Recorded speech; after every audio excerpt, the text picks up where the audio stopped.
Chapter 306. Gaia Year 2, January 1st, Capital. No matter how perverted the expansion pack released yesterday was, that was a matter for the future.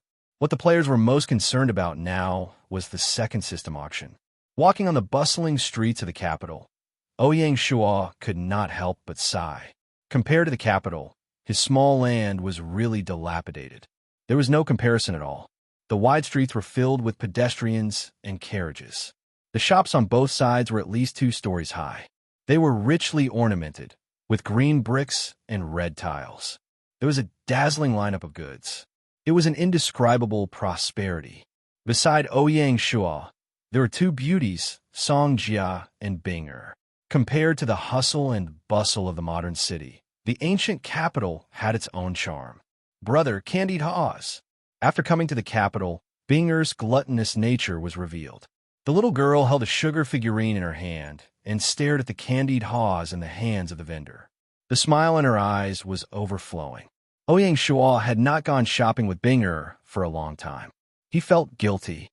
He would do whatever he could. Brother, give me a skewer of candied haws. Ouyang Shua handed over a silver coin.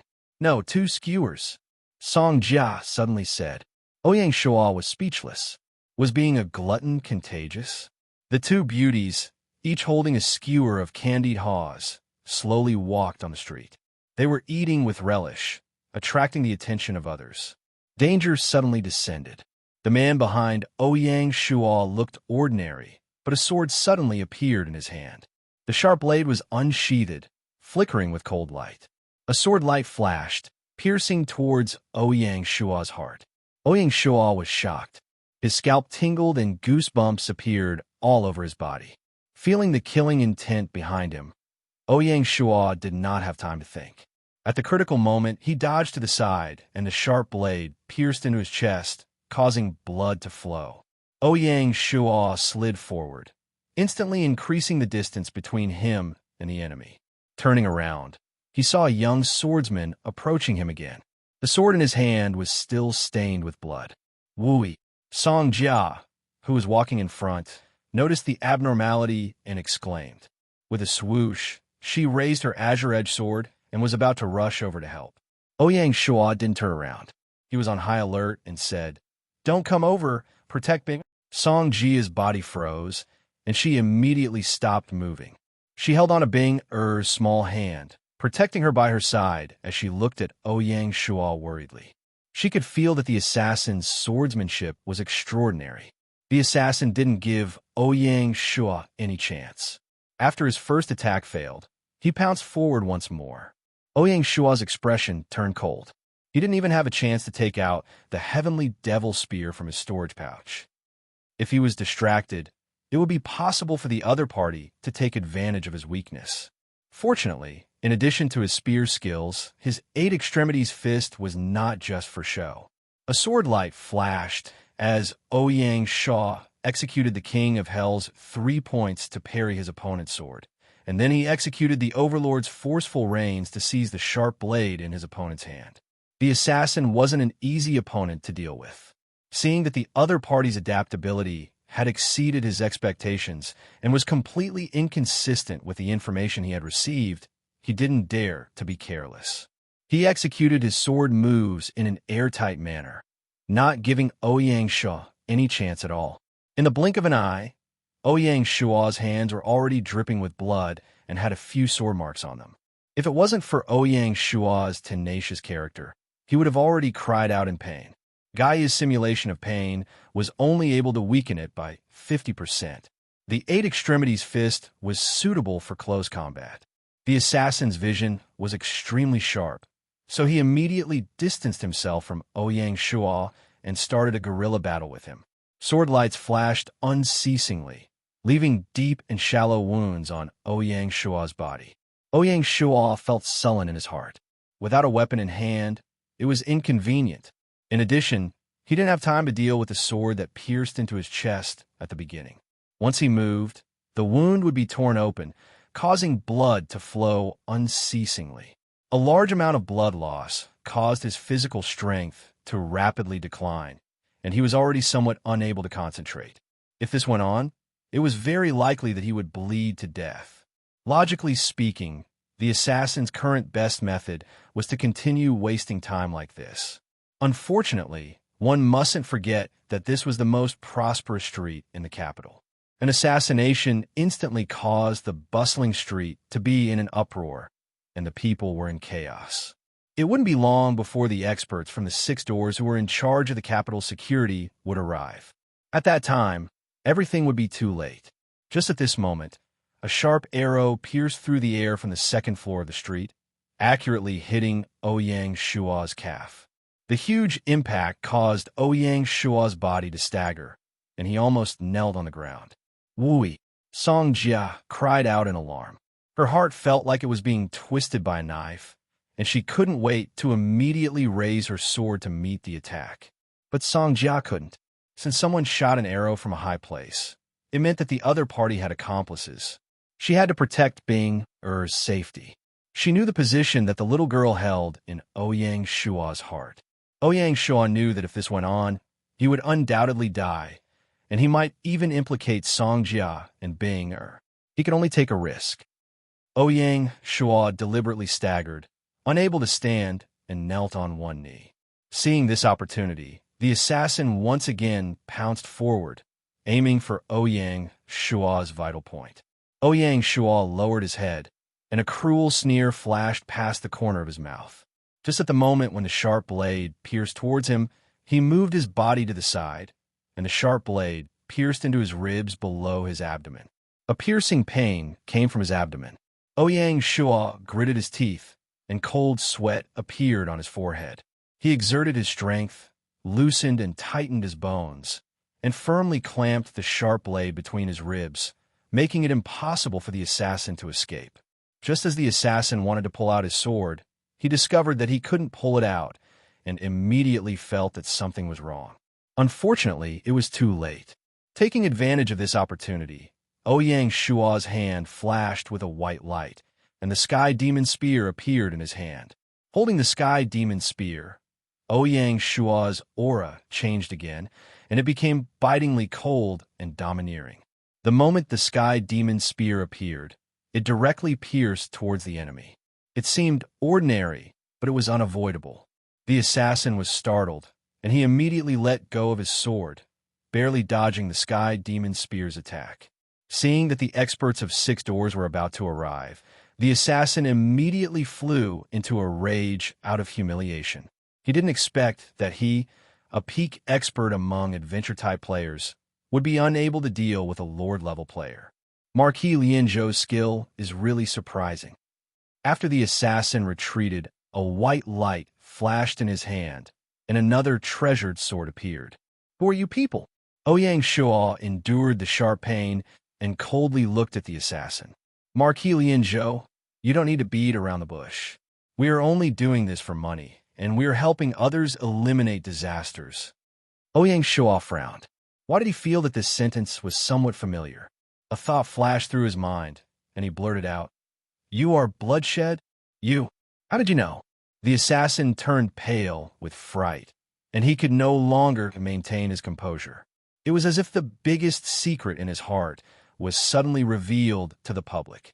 Bloodshed was the most mysterious and powerful assassination organization in China in his previous life. Their style of doing things was the assassin's catchphrase, just now: taking money, eliminating disasters for others. As long as they accepted the assassination mission, they would not stop until they were dead. No matter who it was, whether it was a feudal lord or a gang leader, they were all within the assassination range of Bloodshed. At their peak, Bloodshed was known to have no targets that they didn't dare to assassinate, which showed how arrogant they were. Previously, Bloodshed had always been in the stage of secret construction, and outsiders didn't even know of their existence. Calculating the time, it should be time for Bloodshed to appear. Ouyang Shua didn't expect that he would become the first assassination target of Bloodshed. Bloodshed wanted to use Ouyang Shua, a heavyweight assassination target, to rise to fame in one battle. The assassin didn't expect that his highly secretive identity would be seen through by Ouyang Shua. It was too strange. The assassin didn't know what to do. "You really are Blood Edge. A cold smile flashed across Ouyang Shua's lips. You tricked me. The assassin's face turned red. No. How did you know the name of our organization? Since you dared to assassinate this marquis, then you should be prepared for Shanghai City's revenge. Ouyang Sha didn't know where the headquarters of Bloodshed was, and most of the members of Bloodshed were part-timers, so the organization didn't know the identity of the assassin. Marquis Lian Zhou, what a big tone. The assassin put on a brave front. Ouyang Shua shook his head and stood up again with the support of the demonic spear. The wounds on his body were still bleeding, and his clothes were soaked, making him look like a man made of blood. Even so, no one dared to look down on him. Ouyang Shua looked even more mysterious as he was able to see through the assassin's identity in an instant. The assassin was on guard, trying to see through Ouyang Shua's real identity. With such a delay, the experts of Six Fan School would arrive soon. The assassin did not dare to take the risk and chose to retreat rationally. Once he was captured by the Six Fan School, his fate would be extremely miserable, and he wouldn't even be able to reincarnate. Marquis Lian Zhou is indeed worthy of your reputation. See you next time. With that, the assassin's body jumped, and he instantly disappeared in the crowd. As expected of Bloodshed, he did things swiftly and decisively, without any sloppiness. The retreat of the assassin didn't mean that the assassination was over. As long as Ouyang Shua didn't die, he would always face the assassination of Bloodshed. Their style was varied, and they were best at assassination. Today's arrangement was just to make a name for themselves, so they chose to assassinate Ouyang Shua on the street. After the assassin left, Ouyang Shua finally couldn't hold on any longer. Cough! Ouyang Shua's body couldn't hold on any longer, and he coughed out a mouthful of blood. He had suffered internal injuries. Wui, brother, Song Jia and Bing ran over and supported Ouyang Shua. Wui, are you okay? I'm fine. During the fight just now, Bing was extremely obedient. She didn't make a sound, nor did she cry or make a fuss. After the storm passed, the little girl finally couldn't hold on any longer.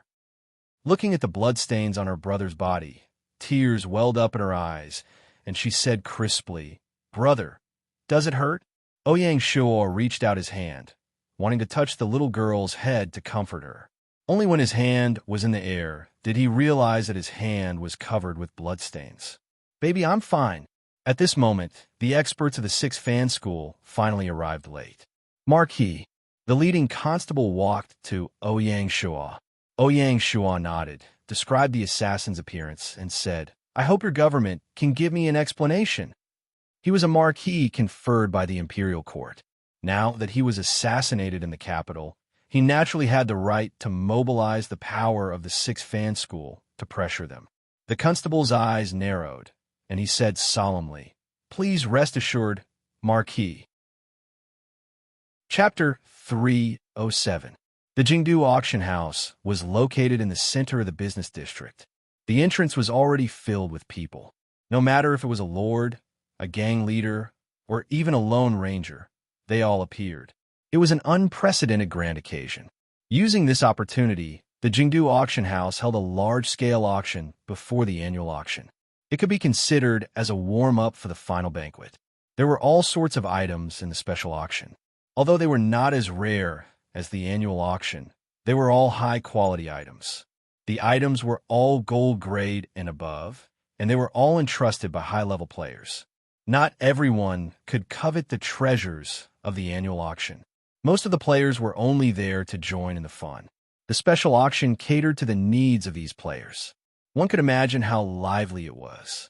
At the entrance of the auction, a group of players gathered together. They looked anxious. Why isn't the boss here yet? The auction is about to start. Did something happen? Jinx. Gaia must be a pain in the ass. They didn't even install a long-distance communication function. All right. Can't you guys be a little more patient? Wait a little longer. Say, could it be that the boss is shopping with sister-in-law and forgot the time? He values his lover over his friends.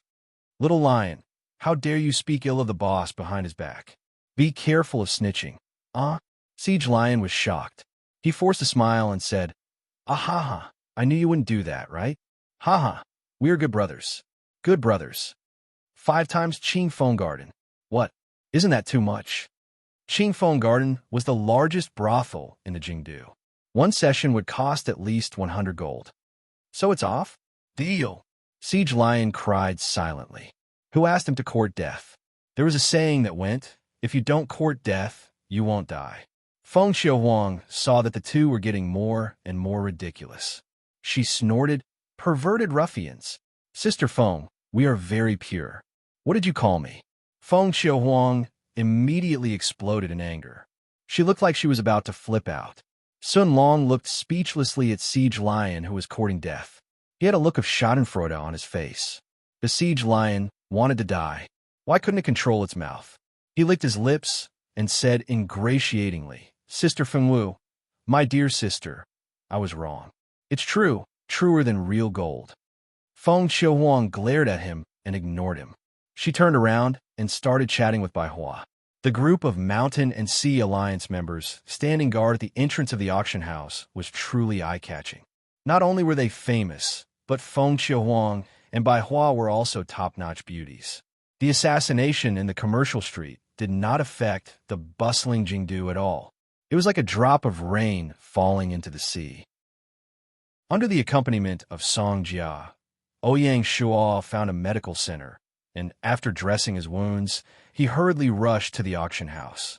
No matter sex school, he did not want to was. And sex school's hall was. The scope of 6 fan schools' investigation was limited to the capital. They were powerless to investigate beyond the capital. As long as the assassins left the capital, they could basically get away with it. If Yang House, Sex Feng, Yin Clan, the sect all won the hall, the city, sect, or dynasty house. If Rang Ouyang Shua's current status was not high enough for 9 King City to mobilize. Compared to tracking the assassin of Bloodshed, Ouyang Shua was more concerned about who hired Bloodshed to act as the mastermind behind the scenes and kill him. As a lord, his level was not important. Reincarnating wouldn't be a big loss. The problem was that after the system update, players had to stay in the reincarnation hall for half a day before they could come out.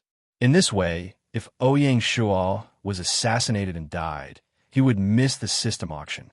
The person behind the scenes was sinister. 10 minutes before the auction started, Ouyang Shua and his group arrived at the auction. Ouyang Shua's arrival caused a commotion. Ouyang Shua was wrapped in bandages. If someone was not familiar with him, they would not be able to recognize him.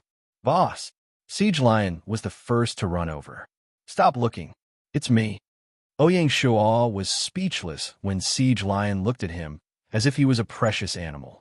Damn. Boss, did you peek at some girl taking a bath? How'd you get beaten up like this? Siege Lion did not understand Ouyang Shua's meaning and continued to gossip. If it wasn't for his inconvenience, Ouyang Shua really wanted to cut him. How could he be so heartless? He was injured. Little Shua, what are you doing? Aunt Lin Jing and Xie Yun walked over. The others also came over. I'll tell you after the auction. Let's go in first.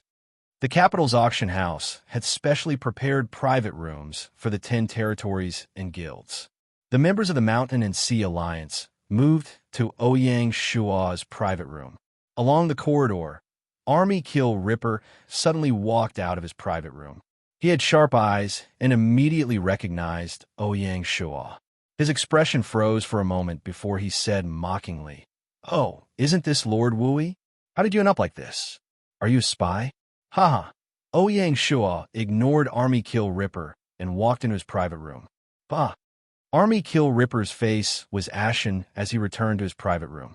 Ouyang Shua was in the number 1 private room of the auction. It was more than enough to accommodate the members of the Mountain and Sea Alliance. After sitting down, Song Jia asked, Wui, could it be Army Kill Ripper?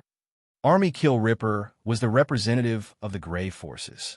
It was not strange that he would collude with Blood Edge. Ouyang Shua shook his head. It doesn't seem like him. Army Kill Ripper had no motive.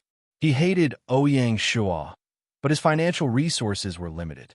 It was difficult for him to do anything in the auction. There was no need to assassinate Ouyang Shua to prevent him from participating in the auction. A dog that bites does not bark.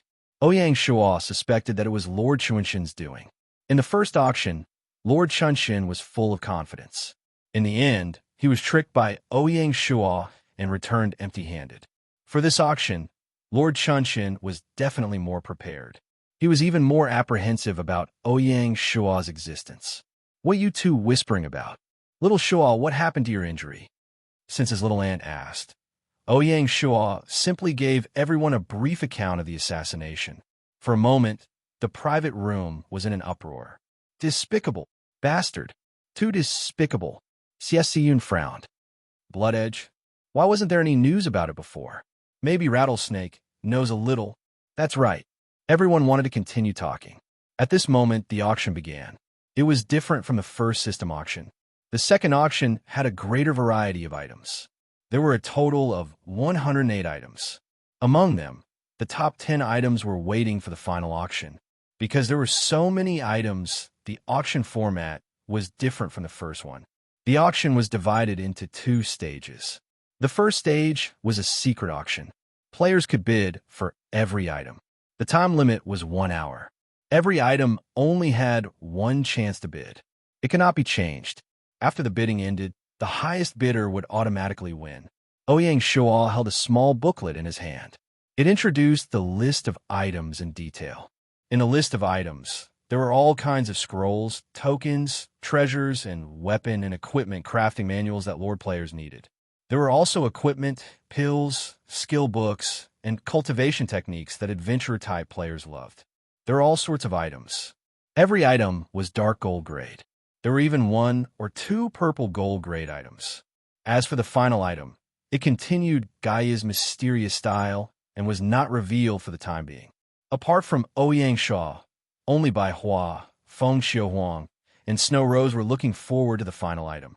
Everyone else had their eyes on the first batch of items. Ouyang Shuo chose a territory characteristic scroll, 1, and bid 2,000 gold coins. He did not bid anymore. His goal was to aim for the final item. Soon, an hour passed. Ouyang Shuo successfully obtained the territory characteristic scroll, 1. Everyone else also obtained something. Bai Hua bought a shield crafting manual. Feng Xiuhuang bought a heavy sword crafting manual. Everyone was happy. The siege lion was the only item that he didn't get because the bid was too low. Who told you to be stingy? Dragon-seeking acupuncture point revealed his trademark gloating expression. The siege lion wanted to cry. He felt that it must be because he did not look at the almanac when he went out today. The second stage was the real finale. The capital auction house's number 1 auctioneer walked onto the stage. 10 beauties stood in a row behind the auctioneer, each of them holding a tray covered with a red silk cloth. After a simple opening, the auction began. We will now begin the auction of the first item. The first beauty stepped forward and lifted the red silk cloth on the tray, revealing a token. The auctioneer introduced, "This is a silver grade village creation token. The starting bid is 10,000 gold coins, and the final bid is 30,000 gold coins. Everyone, please bid." As expected of the final item, the first item caused an uproar. If it was a year ago, such a rare village creation token would have been sold for an astronomical price. It was a pity that a year had passed, and the factions in the wilderness had already taken shape. Even with a silver-grade village creation token, a lord would not be able to establish a foothold in the wilderness. Most importantly, even with money, one could only slowly rise in rank due to the limitations of one's title. Ouyang Shuo made a decision.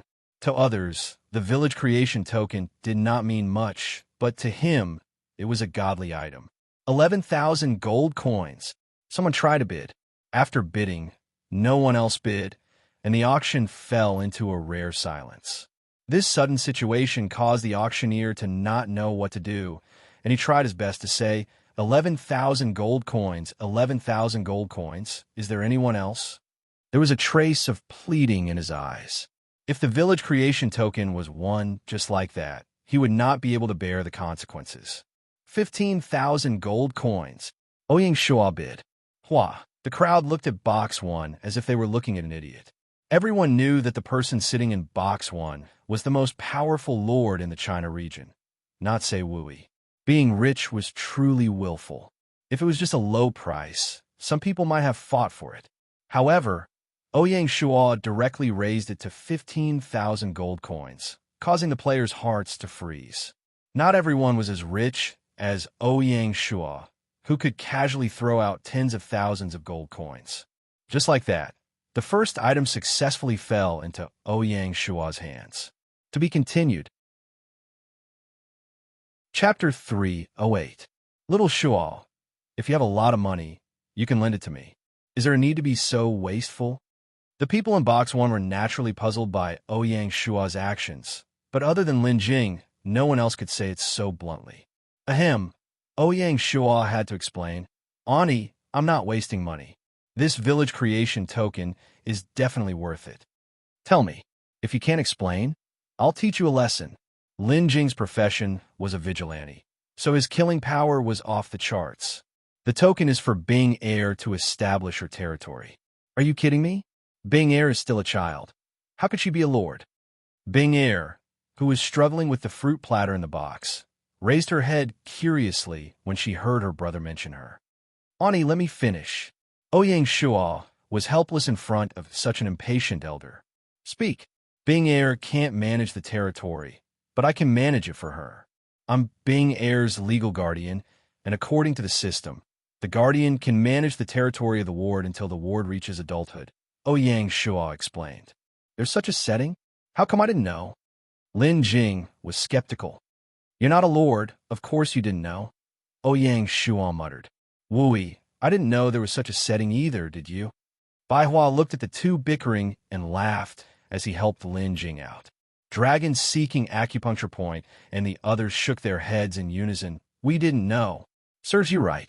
Ouyang Shuo wasn't polite to them. Isn't there a Lord's notice in the Lord's interface? It's written very clearly in there. You're just lazy and didn't read it, right? Damn, boss, my respect for you is like a raging river. That Lord's notice is so long and smelly. It's more than 20 pages, and you actually finished reading it. The siege lion was showing off again. Respect +1. Dragon seeking acupuncture point quickly followed. +2. +3. That's enough. Ouyang Shuo face-bombed. Why did everyone become so funny? Amidst the laughter, the auctioneer began to auction the second item. The second tray was opened. It was an ancient book. The auctioneer said, "This is a manual of chainmail manufacturing techniques. The base price is 11,000 gold coins, and the buyout price is 35,000 gold coins. Please bid." Chainmail was a very common type of armor. Whether it was cavalry, infantry, or even archers, they could all wear chainmail. In terms of defense, the chainmail armor was only average. However, compared to the system armor, it was much better. Therefore, the chainmail caused fierce competition. 12,000 gold, 13,000 gold coins, 14,000 gold coins, 20,000 gold coins, 22,000 gold, 23,000 gold coins. The price of the chainmail manufacturing technique manual continued to rise, and very quickly it was raised to 25,000 gold coins. Only Warwolf and Chun Shinjun were still holding on until now. Within the alliance of mountains and seas, Ouyang Shuo had the footman armor and radiant armor, while Feng Xiuhuang had the iron floating armor. Thus, they did not have much need for armor. On the other hand, the Yin-Huang alliance urgently needed a set of armor forging techniques. In the end, the chainmail manufacturing technique manual was bought by Warwolf for 28,000 gold coins. It was not that Ouyang Shuo did not want to join in. After all, no one would complain about having more armor, and chainmail was still useful. However, when he thought of the fact that it was only the second item, and he only had 100,000 gold coins left, it was better to be cautious. The pace of the auction slowly reached its peak. Now let's start with the third item. The auctioneer pointed at the third tray and said, "This is a manual of the Ming Dynasty warship manufacturing techniques. The base price is 15,000 gold coins, and the buyout price is 45,000 gold coins. Please bid." Ouyang Shuo sucked in a breath of cold air, unable to conceal the excitement in his heart. The thing he needed the most was finally on the market. Before the westernization movement of the Qing dynasty, the warship manufacturing techniques of the Ming dynasty represented the highest level of ancient warship manufacturing in China. At that time, it was the world's leading technology. What was even rarer was that this was an integrated technical manual, just like the Song Dynasty crossbow manufacturing techniques manual that Ouyang Shua had bought in the first auction. Mastering it meant mastering the warship manufacturing techniques of a dynasty, or even an era. It would be a comprehensive upgrade to the territory's shipbuilding industry. No one could remain calm. Among the 10 largest territories in China, other than Shanghai City, there were only 2 coastal territories, Bawang County and Xuanlong County, in the Chuanzhou region. If one considered the rivers and the map being expanded by 10 times, China's waterways were crisscrossed, especially in the southern region. There were countless rivers and lakes, and the importance of warships was undeniable. One could imagine what kind of competition the Ming Dynasty Warship Manufacturing Techniques Manual would attract. In less than 10 minutes, the price had been raised to 28,000 gold coins. The poor Xuanlong acupoint immediately gave up. He still owed the Bank of the Four Seas a loan, and where would he find such a large amount of funds? He could only sigh. Fortunately, he had a powerful ally. "Boss, is it time to make a move?" Ouyang Shua was calm and did not rush to participate in the auction. Wait. Still waiting. Xuanlong Acupoint did not believe that Ouyang Shua would give up. During this time, the pace of the bidding became faster and faster. 30,000 gold coins. 33,000 gold coins. 35,000 gold coins. Ouyang Shua could no longer remain calm. The Ming Dynasty Warship Manufacturing Techniques Manual was too important to the territory strategy. It was not an exaggeration to say that it was his lifeline. Because he cared too much about it, he could no longer remain calm. 38,000 gold coins. Ouyang Shua made his first bid. Basically, this price was close to the limit of what the players could afford. After Ouyang Shua made his bid, only Xiongba still had a chance. Xiongba said to Ouyang Shua from his private room, "Brother Wui's wealth is still as despairing as ever." There was a hint of bitterness in his voice. 39,000 gold coins. Xiongba made his last bet. 40,000 gold coins. Ouyang Shua's attitude was firm. As soon as Xiongba's voice fell, he immediately increased the price. If Xiongba increased the price again, he would buy it immediately. He would not allow any accidents to happen. The whole audience was in an uproar. It was unbelievable that an auction item could be sold for 40,000 gold coins. "Brother Wui, I admire you." Xiongba sighed and raised his hand to surrender. In the end, Ouyang Shua won the Ming Dynasty Warship Manufacturing Techniques Manual with a sky-high price of 40,000 gold coins. The final decision made people raise their eyebrows. Di Chun, on the other hand, heaved a sigh of relief. He said with a smile, "With this bid, Wui will no longer be able to compete with us for that item, right?" Peerless Elegance declined to comment and said indifferently, "Have you forgotten about the first auction?" Di Chun was stunned. His face was a little pale. He said reluctantly, "Today is different from the past. Wui has already spent 50 to 60,000 gold coins.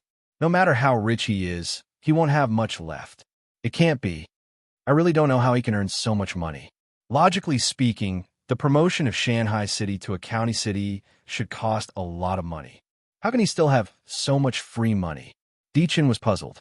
Peerless Elegance did not speak, which meant that she was also puzzled. "Do you think it is possible that he misappropriated the territory's construction funds?" Di Chun did not believe it. "Do you think that Wui is so eager for quick success and instant benefits?" Di Chun was disappointed. "No." There was an awkward silence. Lord Chunshin's expression was indescribable. "Even such a brilliant assassin could not stop you. You are really lucky. I hope you will not be a stumbling block for me. Otherwise..." Lord Chunshin's expression was gloomy and cold. He was like a poisonous snake, secretly watching its prey. After a short break, the auction continued. "Now, we will auction the fourth item." The auctioneer pointed to a scroll on the tray and said, This is a scroll of the Chi Cultivator Hidden Profession Change scroll. After using it, you can immediately change to a hidden profession, Chi Cultivator. The starting price is 12,000 gold coins. The final price is 35,000 gold coins. Please bid. As soon as the auctioneer finished speaking, the adventure-type players immediately became excited. Chi Refinement Warrior. It sounded like a very powerful hidden vocation, wasn't it? Although according to Gaia's settings, there would not be any heaven-defying skills like sword kinesis flight, it was still very possible to cast a small spell or set up an array or two. Therefore, the auction immediately entered a small climax. The leaders of the various guilds began to bid. 18,000 gold coins, 20,000 gold coins, 22,000 gold coins, 26,000 gold coins. The players' blood was boiling as they immediately bid for 22,000 gold coins. Ouyang Shua could not help but sigh. These leaders of the guilds were all tycoons. The calls for bids came one after another. Even Box One was no exception.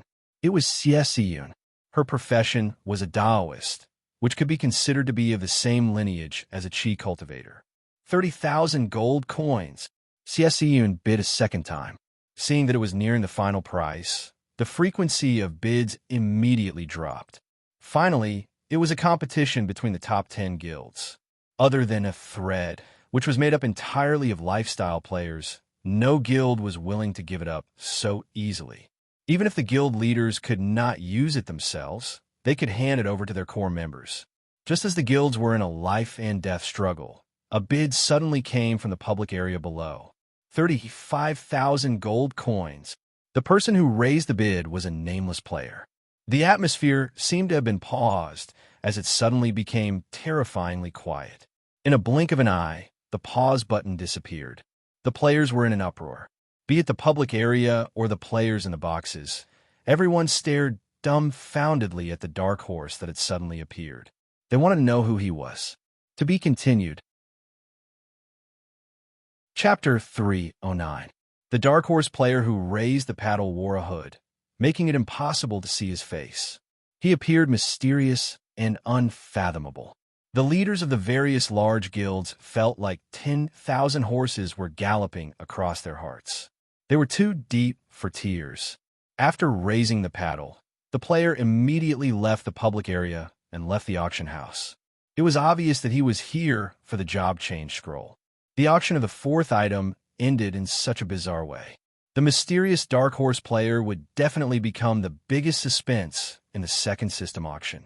Ouyang Shua did not remember such a mysterious buyer in his previous life. He speculated that this person was either a lone ranger who had coincidentally completed a hidden mission and obtained a huge reward, or he was really the successor of a hidden family. Only these two types of people had such immense financial strength, and he was more inclined to the latter. This was because if he was an ordinary lone ranger, even if he had the funds, he would not know that the Chi Refinement Warrior Hidden Class Change Scroll would be auctioned at this auction. Could it be that those mysterious hidden family clans could not bear the loneliness and were about to appear? Upon thinking of this, Ouyang Shua had an inexplicable expression. His rebirth had really changed many things. Speaking of which, before Ouyang Shua's identity was exposed, wasn't he already suspected by players to be the successor of a hidden family? From this, it was obvious how powerful and mysterious they were. The number of hidden family clans was unknown, their members unknown, and it was unknown whether they were good or evil. They were like a fog that shrouded the sky above the game, lingering for a long time. Of course, being hidden did not mean that they were reclusive. They could be a colleague, an Annie who danced in the square, or an old man who played chess in the park. They could even be a tailor or butcher who lived in the slums. Everything was possible. With various factions appearing on stage, the game became more and more interesting. The second year of Gaia was destined to be an extraordinary year. The auction continued. We will now begin the auction for the fifth item. The auctioneer pointed at the item on the tray and said, "This is the Shan 1 Armor Manufacturing Technique Manual. The base price is 13,000 gold coins, and the buyout price is 40,000 gold coins. Everyone, Please bid. Compared to the infantry armor of the Song dynasty, the Tang dynasty's Shanwen armor was a more pure infantry armor. As the armor plates were made of metal plates with the shape of a mountain, it was called Shanwen armor. Shanwen Jia was a traditional Chinese armor. It was made up of 3 diamond-shaped plates and was a classic Chinese armor. The Shanwen armor was beautiful in appearance, close-fitting, easy to repair, and strong in overall defense. However, due to its complexity and high cost, it was mostly used as armors for military officials and soldiers. It was not widely used at the grassroots level. Other than Ouyang Shuo, everyone was tempted.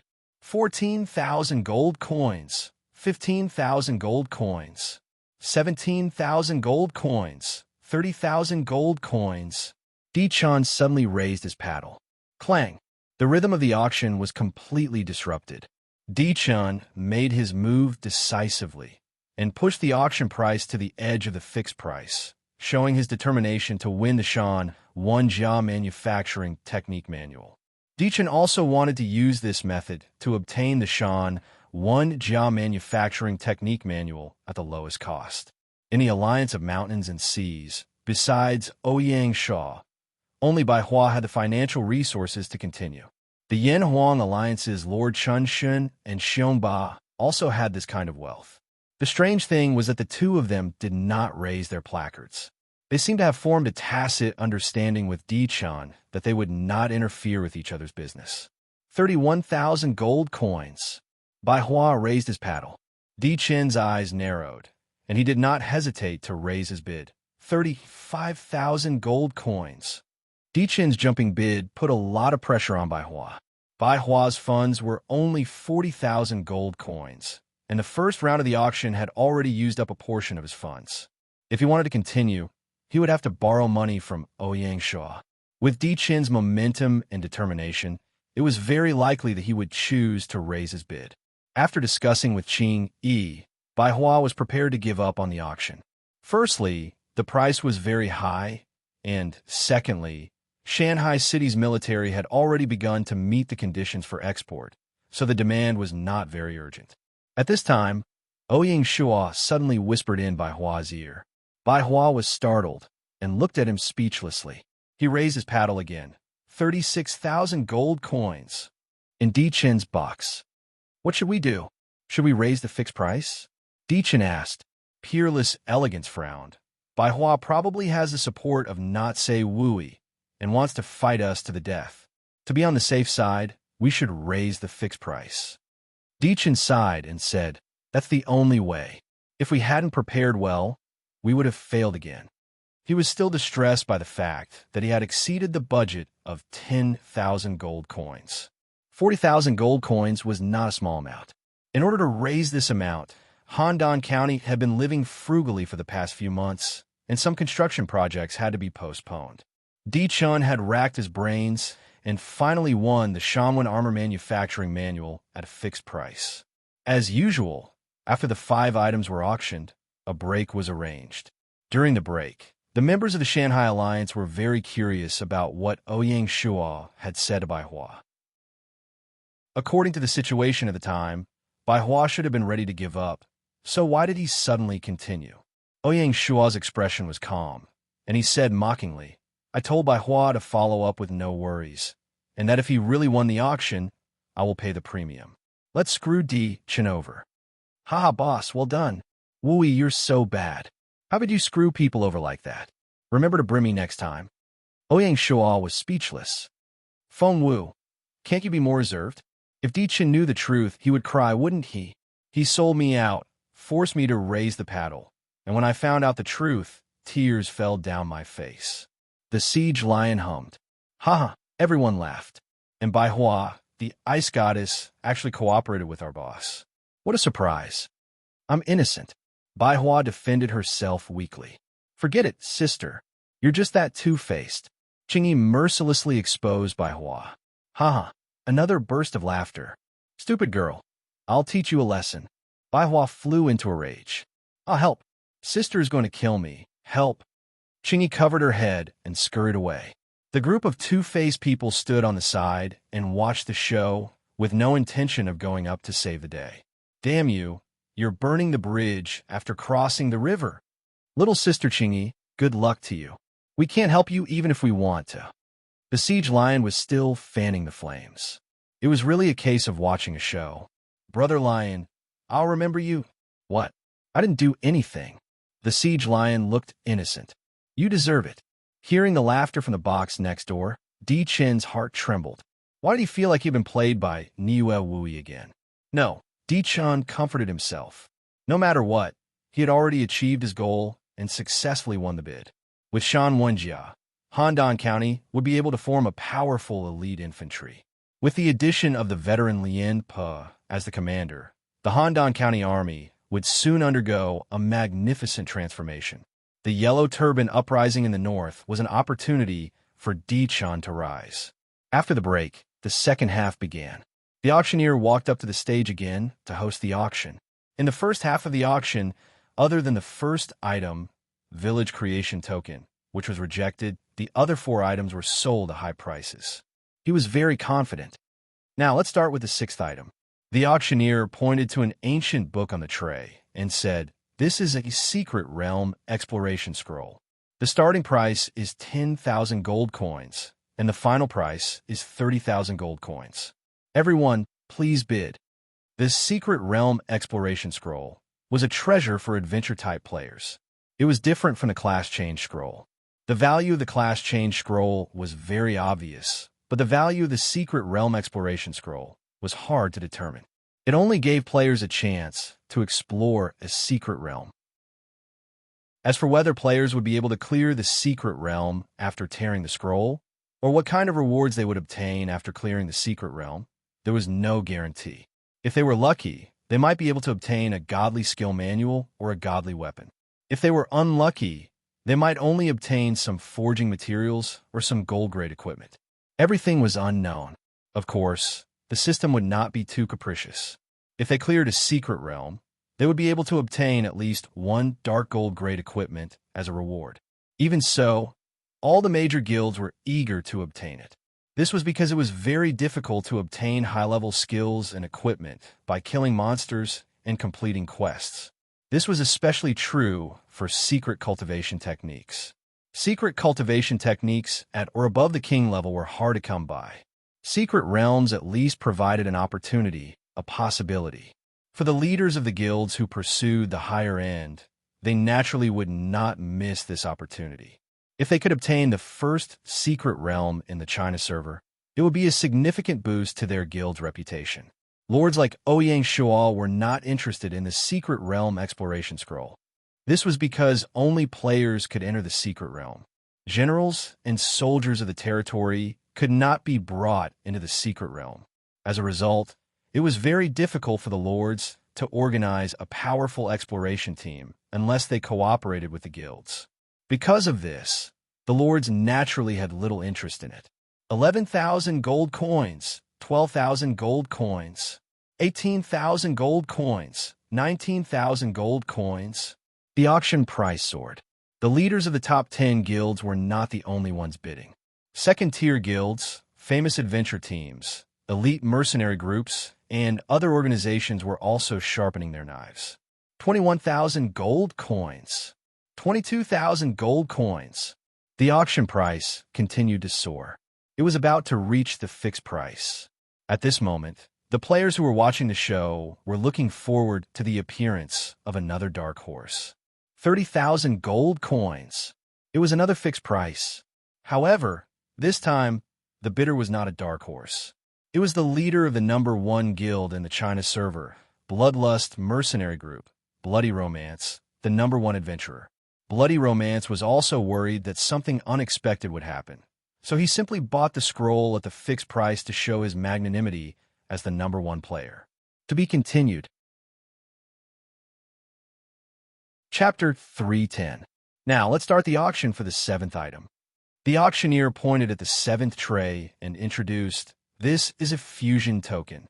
After using it, a village creation token from a subsidiary territory can be fused with an existing town. There is no need to rebuild it from scratch. The starting price is 5,000 gold coins, and the final price is 20,000 gold coins. Ouyang Shuan never thought that he would see a second fusion token so quickly. Speaking of which, there was still one spot that he had not used from the first fusion token. However, to Ouyang Shuan, the more the better.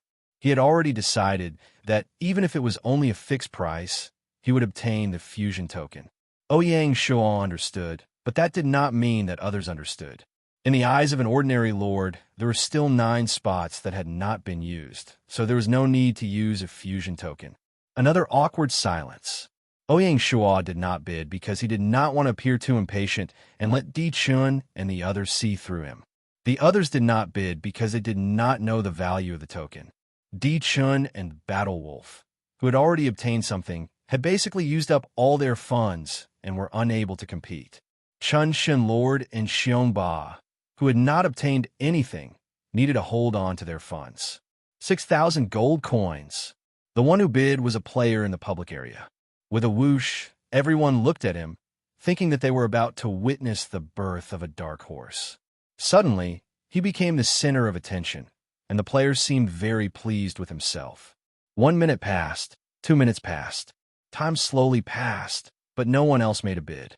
The player who had just been pleased with himself became anxious. Thinking of the consequences, his face suddenly turned pale. The heavens pitied him. He was just a small lord, and he had only bid to show off.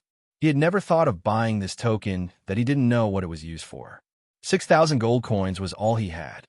This player's expression naturally did not escape the eyes of the surrounding players. Only then did the players realize that this was not a dark horse, but a stupid horse. The crowd went into an uproar. Everyone looked at the player in amusement, wanting to see how he would deal with this. 6,000 gold coins. Is there anyone else who wants a bid? The auctioneer was also helpless. These people really did not know what was good for them. He bitterly said, 6,000 gold coins, going once. The player's face was completely pale, and his hands and feet were cold. 6,000 gold coins, going twice. The players' eyes were lifeless, and their faces were filled with despair. Ouyang Shual looked at the farce in the public area in amusement. He waited until he was done playing before slowly raising his signboard. The auctioneer's spirit was lifted. Seeing the hope of a hot auction, he said emotionally, 7,000 gold coins. Room 1 bids 7,000 gold coins. Are there any higher bids? Phew. The player's nerves relaxed, and he slumped into his chair as if he had just survived a calamity. He gratefully glanced at Ouyang Shuan, who was in box 1, and swore in his heart that he would definitely find an opportunity to repay him in the future. The other players also thought that Ouyang Shua's bid was to help someone out of a difficult situation. They couldn't help but praise his chivalrous actions. Some of the players who wanted to give it a try and participate in the auction also gave up on the idea of continuing. Ouyang Shuan wasn't stupid enough to clear his name.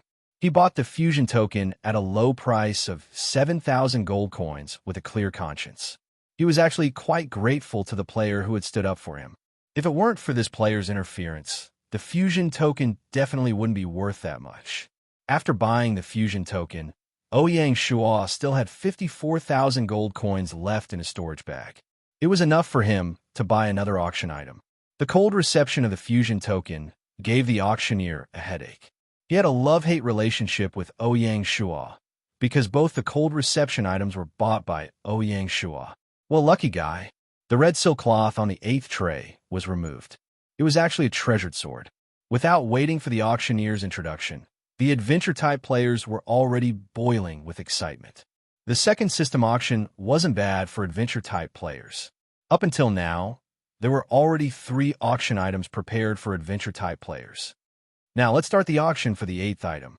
The auctioneer pulled himself together, pointed at the treasured sword on the tray, and said, "This is a godly weapon, 7-star dragon well, ranked 5th among the 10 famous swords.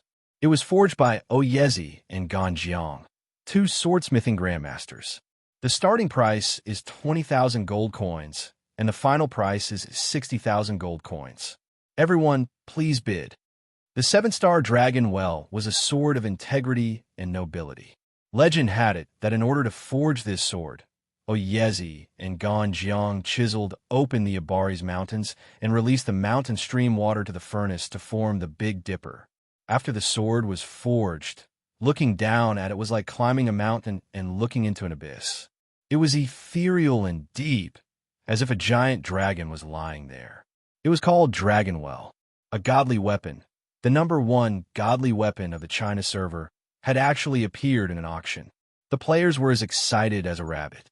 Their eyes were as red as a rabbit's, and they all wanted to rush up to the stage and take the 7-star Dragonwell for themselves. Whether it was a lord or an adventure-type player, there was no one who wasn't tempted. At this point, the atmosphere of the auction had reached its peak. For adventure-type players, they no longer cared about the final item. In their eyes, there was only the shadow of the 7-star Dragonwell. Unfortunately, the exorbitant price of the 7-star dragon made players above 999 flinch. They couldn't even afford the starting price, so they could only look at it. Blood Romance's face was deathly pale. He beat his chest and stamped his feet in his private room, regretting it. He was crying, regretting that he had been so foolish to use his precious funds on a secret realm exploration scroll. Poor him. When he had just won the secret realm exploration scroll, he had been full of satisfaction. Little Shua, I want this sword.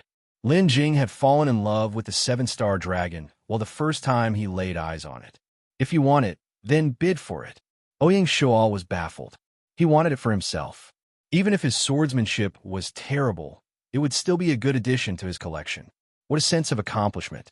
This was a godly weapon that he had dreamed of in his past life, but he had never been able to obtain it. I don't have enough money, Lin Jing said, embarrassed. For this auction, Snow Death Rose had prepared a total of 45,000 gold. The first round of the auction had used 5,000 gold, so there was still 40,000 gold left. It wasn't enough to buy the 7-star dragon at all. In the time it took to speak, the price had already risen to 30,000 gold. The truly powerful big shots hadn't even made a move yet. They were very clear that the most intense battle had yet to begin, so they were busy borrowing funds from their allies. The funds that Snow Death Rose had prepared could already be considered abundant. The 10 major guilds only had 30,000 to 40,000 gold. After all, the funds of the guilds were public assets and were strictly regulated. It wasn't something that they could casually use. How do you know that I still have money? I spent quite a lot earlier. Ouyang Shua asked. You definitely have it, Little Ant said confidently. Ouyang Shua didn't intentionally hide the fact that Shanghai City had made a fortune from selling food from her. Lin Jing could naturally estimate Ouyang Shua's financial strength. Ouyang Shua nodded helplessly and directly transferred 20,000 gold to her. Remember to return it. Stingy. Lin Jing had gathered enough funds to buy the 7-star Dragonwell. Cough. Ouyang Shua was speechless as he looked at this elder who was about the same age as him. This was 20,000 gold coins, not 200 or 2,000. Lin Jing got the money and no longer cared about Ouyang Shua. Instead, he started discussing with Xie Xiyun. Should we just buy at a fixed price? She had already lost her composure in front of her beloved item. Xie Xiyun thought for a while and said, let's wait for a while. If we can avoid wasting money, then don't spend it. Using such a large sum of money to buy the 7-star dragon, could only be used by Lin Jing alone. When they returned, they had to give an explanation to the guild. It wasn't as simple as they thought.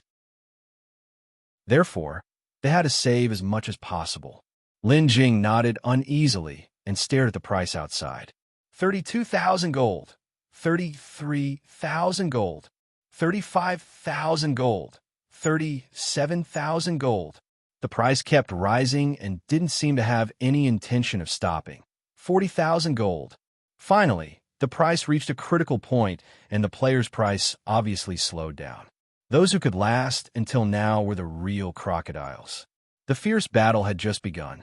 At this moment, the leader of Crisscrossing Sword Aura, one sword from the west, suddenly shouted with a somewhat arrogant tone, I say everyone, stop wasting time. Let's fight. I'll pay 45,000 gold. Obviously, one sword from the west had raised some money and didn't want to give others a chance to breathe. In a hurry, not everyone could raise tens of thousands of gold. The price of 45,000 gold coins instantly pushed the price to another critical point. 46,000 gold. Swallow Lisan, the leader of 18 steeds of Swallow and Cloud, quickly followed. One sword from the west's eyes narrowed. He didn't expect Swallow Lisan to also raise money. Except for Swallow Lisan, no one else followed. In the battle between the two heroes, it was still unknown who would win. In the first private room, should we follow? Lin Jing was a little nervous. Wait a little longer. I think they're almost at their limit. CSC Yun was as calm as ever. Okay. Lin Jing was a little reluctant and couldn't even speak fluently. She held the red wooden sign that represented the fixed price in her hand tightly, ready to raise it at any time. 47,000 gold. One sword from the west raised the price again. 48,000 gold. Swallow Lisan was neither fast nor slow. The two began to compete, and no one knew how much gold the other had raised. 49,000 gold. One sword from the west was a little nervous. The price was almost at his limit. 50,000 gold. Swallow Lisan was still not fast nor slow. The players who were watching the show were about to suffocate. 50,000 gold was an astronomical number. Lin Jing was so nervous that she almost broke the sign. If Xiexiyun hadn't held her down, she would have bought it at any cost. A godly weapon like the seven-star dragon's well was the ultimate pursuit of a swordsman. With it, there was nothing else to ask for. 52,000 gold. One sword from the west put all his money on the line, ready to go all out. Swallow Lisan's face suddenly turned pale, and he was no longer calm. In fact, 50,000 gold was all he had. He wasn't as calm as he looked, and he was just putting on a show for one sword from the west. He didn't expect that he would fail at the last moment. Seeing Swallow Lisan's expression, one sword from the west was wild with joy. Happiness came too suddenly. Haha, the seven-star dragon's well is mine. One sword from the west couldn't help but shout with a carefree expression. One sword from the west was also a pure swordsman, and he was obsessed with swords. Just now, he had agreed to many unfair terms with Emperor Chun to raise some money with great difficulty. The players looked at one sword from the west with envy. In box 1, Xiexiyun's eyes narrowed, and she said softly, "Bid 53,000 gold coins." Lin Jing almost reflexively quoted the price. Boom! In an instant, the venue was in an uproar. Unexpectedly, a dark horse appeared in the end.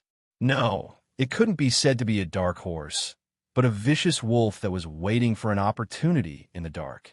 One sword from the west's happy expression suddenly froze, and his face stiffened. He turned to look at box 1 in disbelief, and his face suddenly turned red. This time, he had lost a lot of face. The auctioneer ignored one sword from the west and continued, 53,000 gold, going once, 53,000 gold, going twice. Are there any higher bids? 53,000 gold, going thrice. Bang! The auctioneer hit the hammer and loudly announced, "Congratulations to Snow Rose and Box 1 for successfully winning the 8th auction item, the 7-star Dragon's Well." One sword from the west finally reacted. Looking at the mocking expressions of the surrounding players, his expression instantly became ferocious, and he stared at Box 1. "Snow Rose, I'm not done with you. To be continued." Chapter 311. Haha, one sword comes from the west. You've been slapped in the face, haven't you? When the curtain fell on the show, Swallow Lisan had already adjusted his emotions. When he saw one sword from the west being KO'd by Snow Rose, who had suddenly appeared, he had a face full of schadenfreude and ridicule.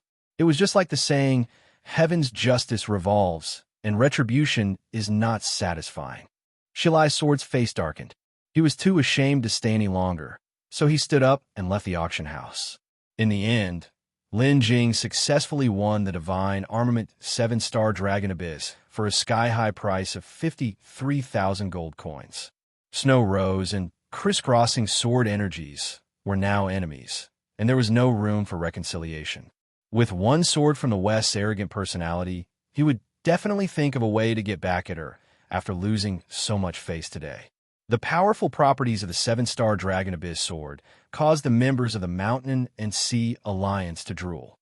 Name: 7-star Dragon Well, Divine Weapon. Hardness: 88 sharpness, 90 toughness, 85 characteristics. Edge Breaker: when the weapon's hardness is lower than the 7-star Dragon Abyss Sword, there's a chance that the weapon will be cut in half by the 7-star Dragon Abyss Sword.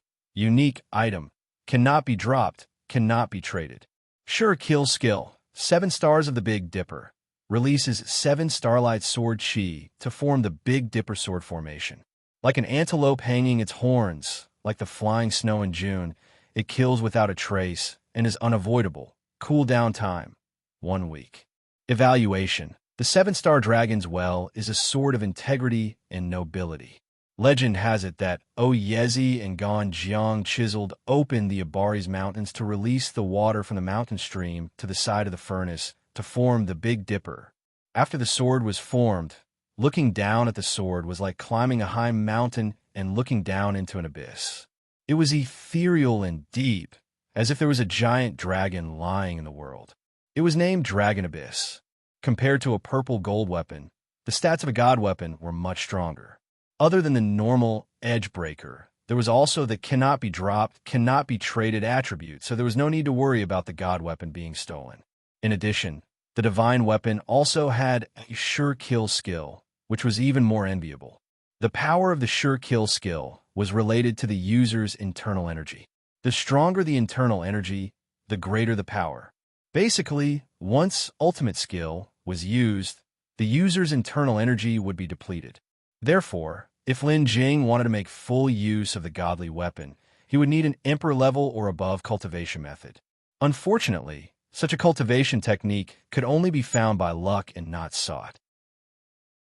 After checking his attributes, Lin Jing wanted to join the Eastern Fence Sword faction, take Song Jia as his master, and practice the 9 scripture.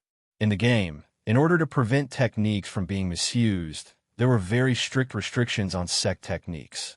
Even true disciples could only cultivate up to 80% of the sect's core cultivation technique. Moreover, once a player joined a sect, they would be bound by the sect's rules. With Lin Jing's status, it was obviously impossible for him to join the Eastern Fence Sword sect. Of course, the most important thing about a divine armament was a hidden setting of Gaia. According to the settings, the divine weapon could be restored to the real world 100% of the time, and it was free. As for purple gold equipment, not only did it have a certain chance, but it also required a certain amount of achievement points to restore it. With the divine weapon in hand, the world is mine. Otherwise, why would it be said that owning a godly weapon was the ultimate goal of adventure players? From the moment Lin Jing had obtained the 7-star Dragon Well, his eyes had not turned away. His face was filled with infatuation, which made Xie Xiun, who was beside him, feel very hurt. Just as Lin Jing picked up the 7-star Dragon Well, a system announcement rang out. System announcement: congratulations to player Snow Rose for obtaining the divine weapon 7-star Dragon Well. You have officially triggered the 10 Famed Swords series quest. The 10 Famed Swords have appeared in the wilderness. Please explore them yourself.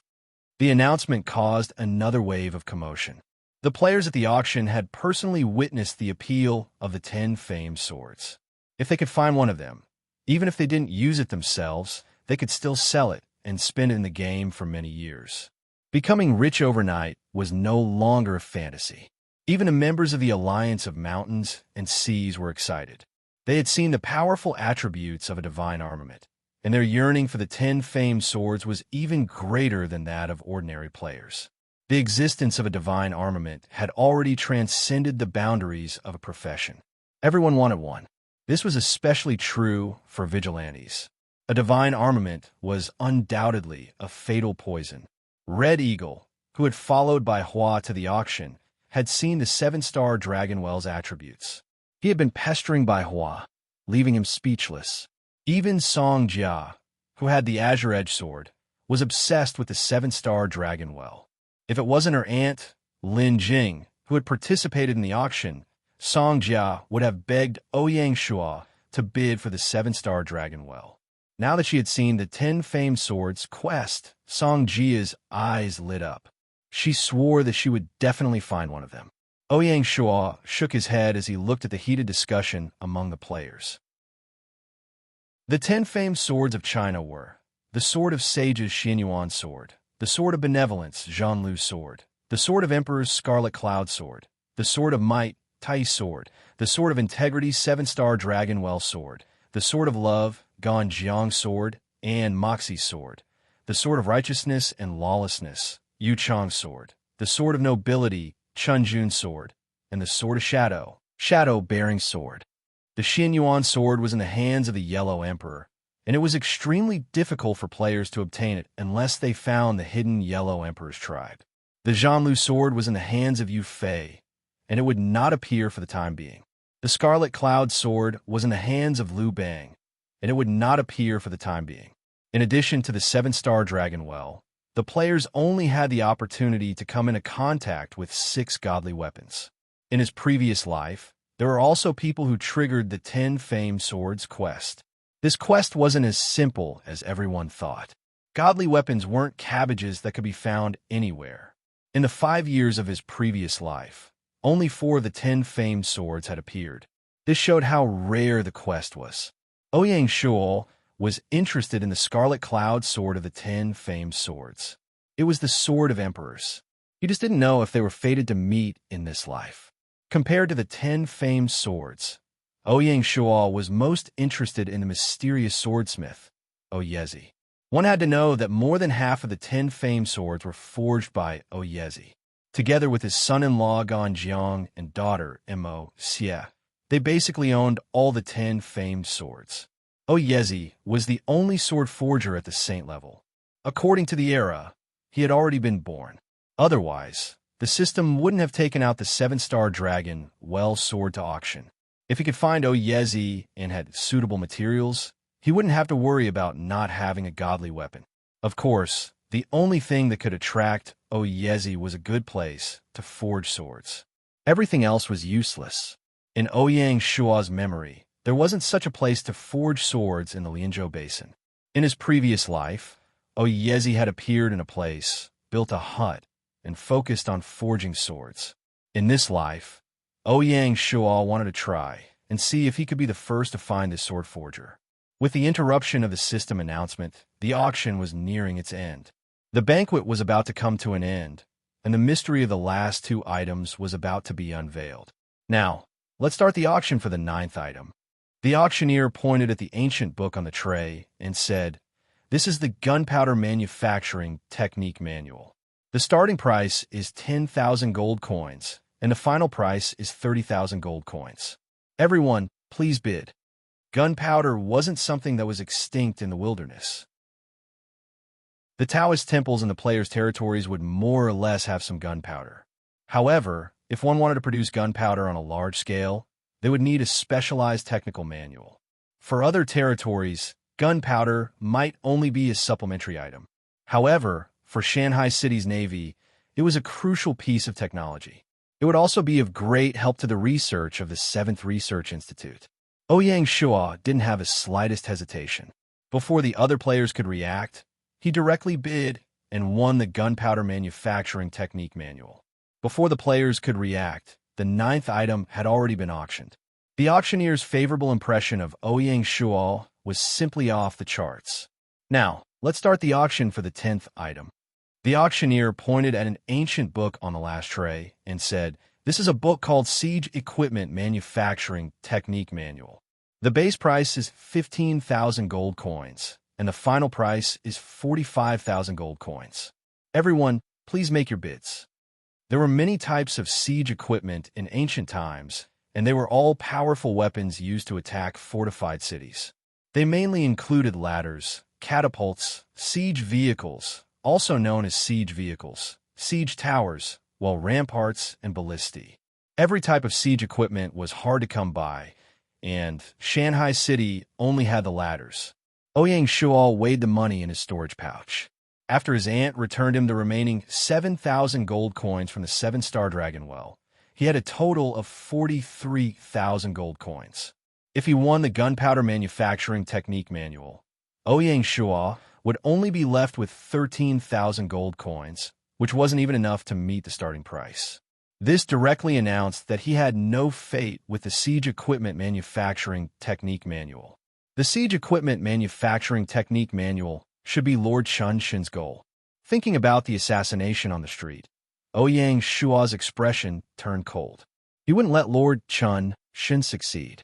Bai Hua, are you interested in buying the Siege Equipment Manufacturing Technique Manual? Ouyang Shua asked. Of course. Bai Hua nodded and frowned. But I don't have enough money. I only have 35,000 gold coins. I'll lend you 10,000 gold coins. You must get it. We can't let it fall into the hands of the Yan-Huang Alliance. Wu Yi, why don't you get it yourself? Bai Hua asked curiously. I don't have any money. Damn, I thought the boss had an endless supply of money. I didn't think there would be a day when he ran out of food. Ouyang Shua's mouth twitched as he glanced at the siege lion. Like a gust of cold wind, the siege lion felt bitter in its heart and immediately shut its mouth. That's fine. The money I borrowed from you will be paid through the Bank of the Four Seas. Bai Hua returned the favor and allowed the Bank of the Four Seas to set up a branch in Lingxi County. Ouyang Shua nodded. It was convenient to talk to smart people. In the fourth box, Lord Chun Shun was calm and collected. He yawned and said to himself, Is it finally going to start? That's right. From the start, Lord Chun Shun had set his sights on the 10th item. For this, he had already collected 50,000 gold coins, which was enough for him to bid for it. Lord Chun Shun had been watching coldly from the side. How could Wu Yi win 4 items? No matter how much money he had, he wouldn't be able to compete with him. As for the others, he didn't even put them in his eyes. He was truly sitting on the fishing platform, preparing to win the Siege Equipment Manufacturing Technique Manual at the lowest price possible. In his eyes, the previous auction was just a farce. The process of the auction was as Lord Chunshin had predicted. 16,000 gold coins, 17,000 gold coins, 21,000 gold coins, 22,000 gold coins, 30,000 gold coins. At 30,000 gold coins, it basically didn't move. Lord Chunshin saw that the time was almost ripe and prepared to call out a price. Suddenly, Bai Hua from the first box raised his red wooden sign. The auctioneer instantly became excited and loudly announced, Congratulations to Bai Hua from the first box for successfully winning the Siege Equipment Manufacturing Technique Manual. This auction has officially ended. Thank you everyone for coming. Lord Chun Shun's expression suddenly froze, just like the previous sword from the west. Aha! A burst of unbridled laughter came from the first box. It was the best commentary and narration for Lord Chun Shun's self-righteousness. The deep and shrewd Lord Chun Shun had failed for the second time in this auction, obtaining nothing. To be continued. Chapter 312. Amidst the clamor, the second system auction came to an end. Out of the 10 items, Ouyang Shua monopolized 4 of them, winning the Silver Grade Village Creation Token, the Ming Dynasty Warship Creation Manual, the Fusion Token, and the Gunpowder Creation Manual. Apart from that, Lin Jing won the 7-Star Dragon Well, and Bai Hua won the Siege Equipment Creation Manual. The Shanghai Alliance once again shone brightly and won the auction. Di Chun won the Shanwen Armor Creation Manual. Wolf Warriors won the Chain Armor Creation Manual. Bloody Romance won the Secret Territory Exploration Scroll. And Mysterious Player won the Qi Cultivator Hidden Class Chain Scroll. After this battle, the Yan-Huang Alliance's armors would be improved by leaps and bounds. As for Lord Chunshin and One Sword from the West, no one would sympathize with them. It was only right that the highest bidder would win. Ouyang Shua had brought 120,000 gold coins to the auction and was left with 3,000 gold coins. Who knew how intense the next year's auction would be? After the auction ended, Ouyang Shua returned to his territory. As for the investigation of the assassination in the capital, he would have to deal with it after he was done with the matters at hand. No matter who was behind the scenes, Ouyang Shua would take revenge on Blood Edge. Since Blood Edge dared to make him famous, he had to be prepared for Shanghai City's bloody vengeance. After returning to his territory, Ouyang Shua gave the Ming Dynasty Warship Creation Manual to the North Sea Shipyard and the Gunpowder Creation Manual to the 7th Research Institute. With these two manuals, the North Sea Fleet would experience a qualitative leap. The fusion token was used to fuse the 3 black iron grade village creation tokens from the Poolwater County. Just like that, Ouyang Shua now had 4 village creation medallions that he could fuse with. As for the village creation token, he would have to deal with it after he was done with the matters at hand. Ouyang Shua had already planned the location of the village. When everything was settled, it was already evening, and Ouyang Shua returned to the Marquis's mansion. The next day, Ouyang Shua went to the recruitment center to recruit a historical figure. The recruitment center's 1-year cool-down period made Ouyang Shua happy but painful at the same time. As for the monthly recruitment of special talents, it was just a drop in the bucket for the territory. Now, among the refugees spawned in Shanghai City every day, there was more than one advanced skill talent. In the annual system update, the setting of the qualifications of the natives was added, and a new section appeared on the Lord interface, which allowed one to view the talents of various qualifications in the territory. Ouyang Shua only paid attention to A-grade talents. Unsurprisingly, Cui Yingyu, Cui Shaoxi, Gu Xiuan, Zhou Haichun, Zhao Sihu, Wang Feng, Sun Tengjiao, and the others were all there. Some of the core talents were basically all A-grade aptitudes. As for Zhao Duong, Zhao Yufeng, Du Quan, Qian Li Fei, and Du Xiaolan, they only had B-grade aptitude. Zhang Binyo, Song San, Zheng Shan Pao, and the others only had C-grade aptitude. Overall, the appointment and dismissal of talents from the Mountain Sea territory could be considered to be the best use of their talents. Ouyang Shua pushed open the door of the recruitment hall and went straight to the side of the teleportation formation. He pressed his palm on the depression of the wooden sign, and the sound of a system notification resounded. System notice. Congratulations to player. Don't say you don't have clothes for opening the recruitment hall. The recruitment hall has 1 chance to recruit special talents and 1 chance to recruit historical talents. Do you want to recruit? Historical talent recruitment. System notice. Congratulations to player. Don't say you don't have clothes for successfully recruiting an emperor-level historical figure. Du Ruhui. 100 gold coins are automatically deducted. A white light flashed by, and a middle-aged scholar walked out from the teleportation formation. Kuming pays his respects to master. Du Ruhui, it was Du Ruhui. Wasn't this the talent that Ouyang Shua had always been looking for? If one couldn't forget, there would be an echo. Ouyang Shua hurriedly stepped forward and raised his hands in a gesture of sincerity. Please rise, sir. As an important advisor to Li Shimin during the Sui and Tang dynasties, Du Ruhui had helped Li Shimin plot against Shui Rengao, Lu Wuzhou, Wang Shichong, and Dou Jianda. During the Zhengguan era, Du Ruhui was the Minister of the Right and the Minister of War.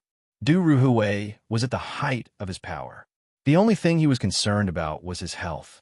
In history, Du Ruhui contracted an illness in the 4th year of the Zhengguan era and unfortunately passed away at the age of 46. Du Ruhui's face was full of heroic spirit, but his cheeks were a little thin, as if they had been cut by a knife. His face was hard and cold, and his eyes were bright and full of expression, deep and unfathomable. When he walked out of the teleportation formation, Du Ruhui couldn't help but cough. His body was slightly hunched, and it was obvious that he was ill.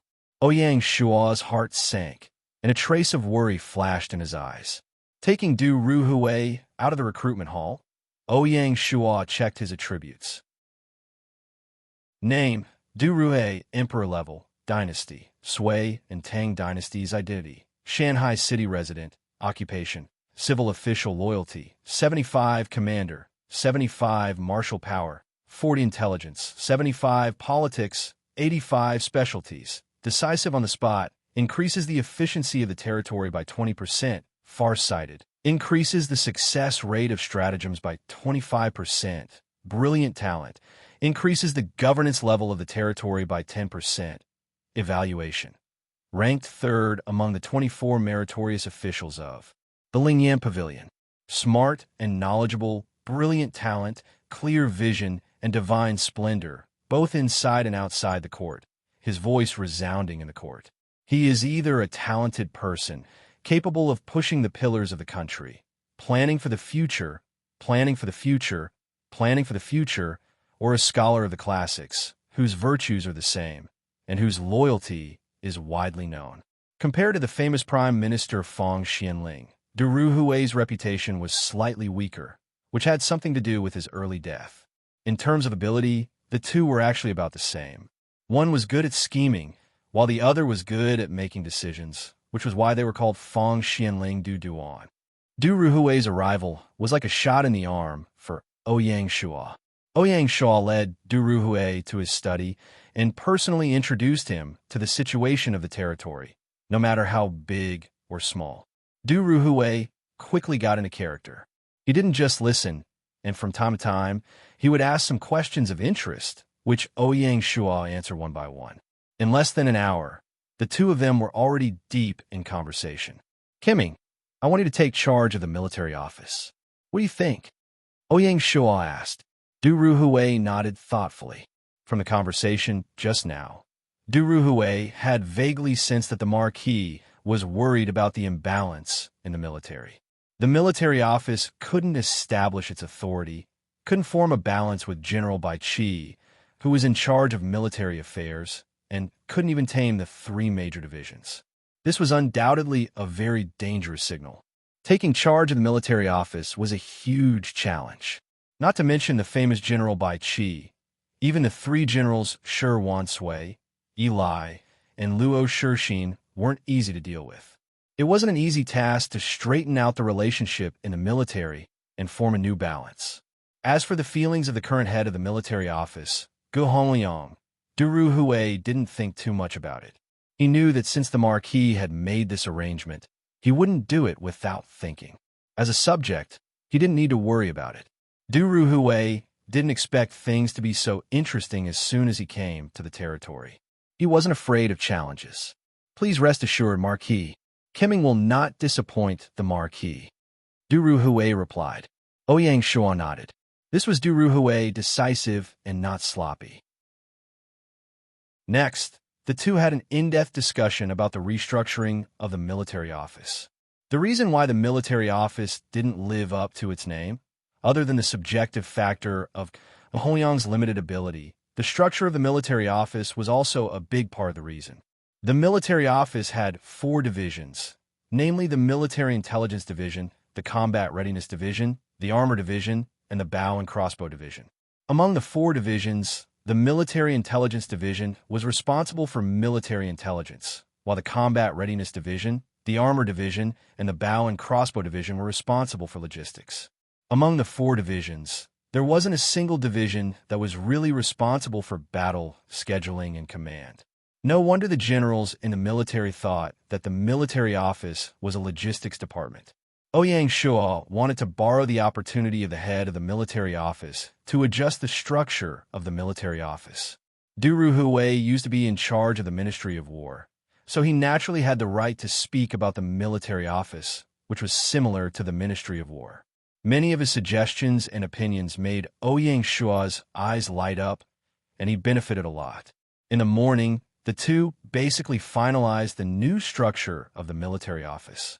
That afternoon, Ouyang Shua summoned General Baichi and the officials of the military office for a meeting. In the meeting hall, Ouyang Shua sat in the seat of honor, while Du Ruhui sat in the first seat on the right. After Baichi came in, he naturally sat in the first seat on the left. Next was Gu Hongliang and the 4 division chiefs. Seeing Du Ruhui, Gu Hongliang's heart sank, and he had a bad feeling. During this period of time, following Baichi's appointment, Gu Hongliang's days were a bit difficult. He was almost taken over by Baichi and gradually became a nominal head of the military office. Such days were really a kind of torture for Gu Hongliang. Du Ruhui's arrival seemed to indicate that a big change was coming. Ouyang Shua noticed Gu Hongliang's expression, and his thoughts were unfathomable. He could have called Gu Hongliang alone to the study before the meeting so that Gu Hongliang could be mentally prepared, but he didn't do so. He wanted to see how Gu Hongliang would deal with such a difficult situation, whether he would still be loyal to him, and whether he could still take on such a big responsibility. Wasn't this also a test for Gu Hongliang? As the scale of the territory continued to expand, there were more and more conflicts of interest, and factions began to sprout. Naturally, the test for Ouyang Shuo was also getting bigger and bigger. A year of experience had made his mind more profound, and he also had a bit of experience in how to govern. The tempering of blood and fire had also made Ouyang Shuo's heart colder and harder. As time passed, Ouyang Shuo's prestige grew. Now, Qing, and the others didn't dare to play around in front of him, and even Fan Zhongyan and the others had a bit more respect for him. How could the road of an emperor be a warm and romantic one? The more you gain, the more you lose, and in the end, you will become a lonely person. To be continued. Chapter 313. P.S. Shamelessly asking for monthly votes. Friends who have monthly votes, please vote for me. Thank you. Before the meeting, Ouyang Shuo introduced Du Ruhui to everyone present. Hearing that Du Ruhui had once held the position of Minister of War, Bai Qi's eyes flashed. Gu Hongliang's heart sank. His premonition was about to come true. As for the others, they were not qualified to express their opinions. The meeting officially began, and Ouyang Shuo immediately announced the restructuring plan of the military office. The Combat Readiness Division has been upgraded to the Combat Readiness Division. Under it are the Blind Combat Readiness Division, the Armor Division, the Archery Division, and the Cavalry Military Factory. Other than rations and equipment, the Combat Readiness Division was also responsible for the recruitment and daily training of the territory's reserve forces. Gu Hongliang, the head of the Military Affairs Division, will be transferred to the head of the Combat Readiness Division. The commanders of the three divisions will remain unchanged. As soon as Ouyang Shuo finished speaking, the expressions of everyone present became thought-provoking. On the surface, Gu Hongliang's position did not change, and it was a transfer of the same rank. In fact, in terms of authority, he had become the logistics department head, and his authority had been greatly reduced. Gu Hongliang's expression did not change. After stepping out of the ranks, he bowed and said, "Yes, sir." When he returned to his seat, Gu Hongliang felt relieved. It was as if a huge stone had finally been lifted off his shoulders. The pressure from the outside world was already too much for him to bear. The Marquis's adjustment actually made him feel a sense of relief. Ouyang Shuo nodded, and he felt satisfied in his heart when he saw Gu Hongliang's composure. After disbanding the Supplies Division, the status of the Combat Readiness Division was actually very important. It was related to the survival of the army. If Gu Hongliang didn't know what was important, Ouyang Shuo wouldn't let him stay in this position for long. Song San and the other two division chiefs saw Gu Hongliang's calm expression, and their hearts were filled with complicated feelings. It couldn't be said that Gu Hongliang didn't work hard, but there were too many generals in the territorial army, and the pressure of competition was too great. No matter how hard Gu Hongliang worked, he could only abdicate in dejection. From this, it could be seen that the Marquis's method of selecting talents, the capable ones would be promoted and the mediocre ones would be relegated. Thinking of this, Song San and the rest couldn't help but feel their hearts tighten. Since even the director could be replaced, it was only natural that the directors would be replaced one day if they were incompetent. There was no one who couldn't be replaced. Being in a high position didn't mean that one could always sit back and relax. Song San was even more flustered. As the territory continued to expand, the external environment of the territory became more and more complex, and the position of the Military Intelligence Division also became more and more important. The more important the Military Intelligence Bureau was, the more Song Sankai felt like there was a dagger on his back. He was trembling with fear. There was no guarantee that one day the Marquis would remove him as the Director General. Ouyang Shuo looked around and continued, "The Combat Readiness Division is subordinate to the Military Affairs Division. At the same time, the Military Affairs Division also has the War Division and the Military Law Division. The Operations Division was responsible for battle planning and command, while the Military Law Division was responsible for enforcing military law. Du Ruhui is now the Director of Military Affairs and Chief of Operations. The position of Chief of Military Justice is temporarily vacant. The Director of Military Law, also known as the Supreme Military Judge, required a person who was not afraid of power and was impartial. Shanghai City had yet to find a suitable candidate for the position. At this point, the Military Affairs Office was in charge of the four core responsibilities of military intelligence, military law, combat, and combat readiness. With Du Ruhui's ability, she should be able to re-establish the authority of the military office in a short time. General Bai Qi and the Director of Military Affairs, Du Ruhui, were each in charge of a section. Bai Qi was mainly in charge of wartime command and military training, while Du Ruhui was mainly in charge of the military's daily construction and wartime support. When the dust settled, Song Sankai and the others were happy, but they did not dare to show it. The Military Affairs Office had been weak for a long time, and they, as Director Generals, did not have a firm voice when they spoke. Now that they were replaced with an iron-fisted director who was experienced, capable, and deeply trusted by the Marquis, it was naturally a great advantage for them as subordinates. In the future, with someone to back them up, they would no longer have to be bullied by the three divisions.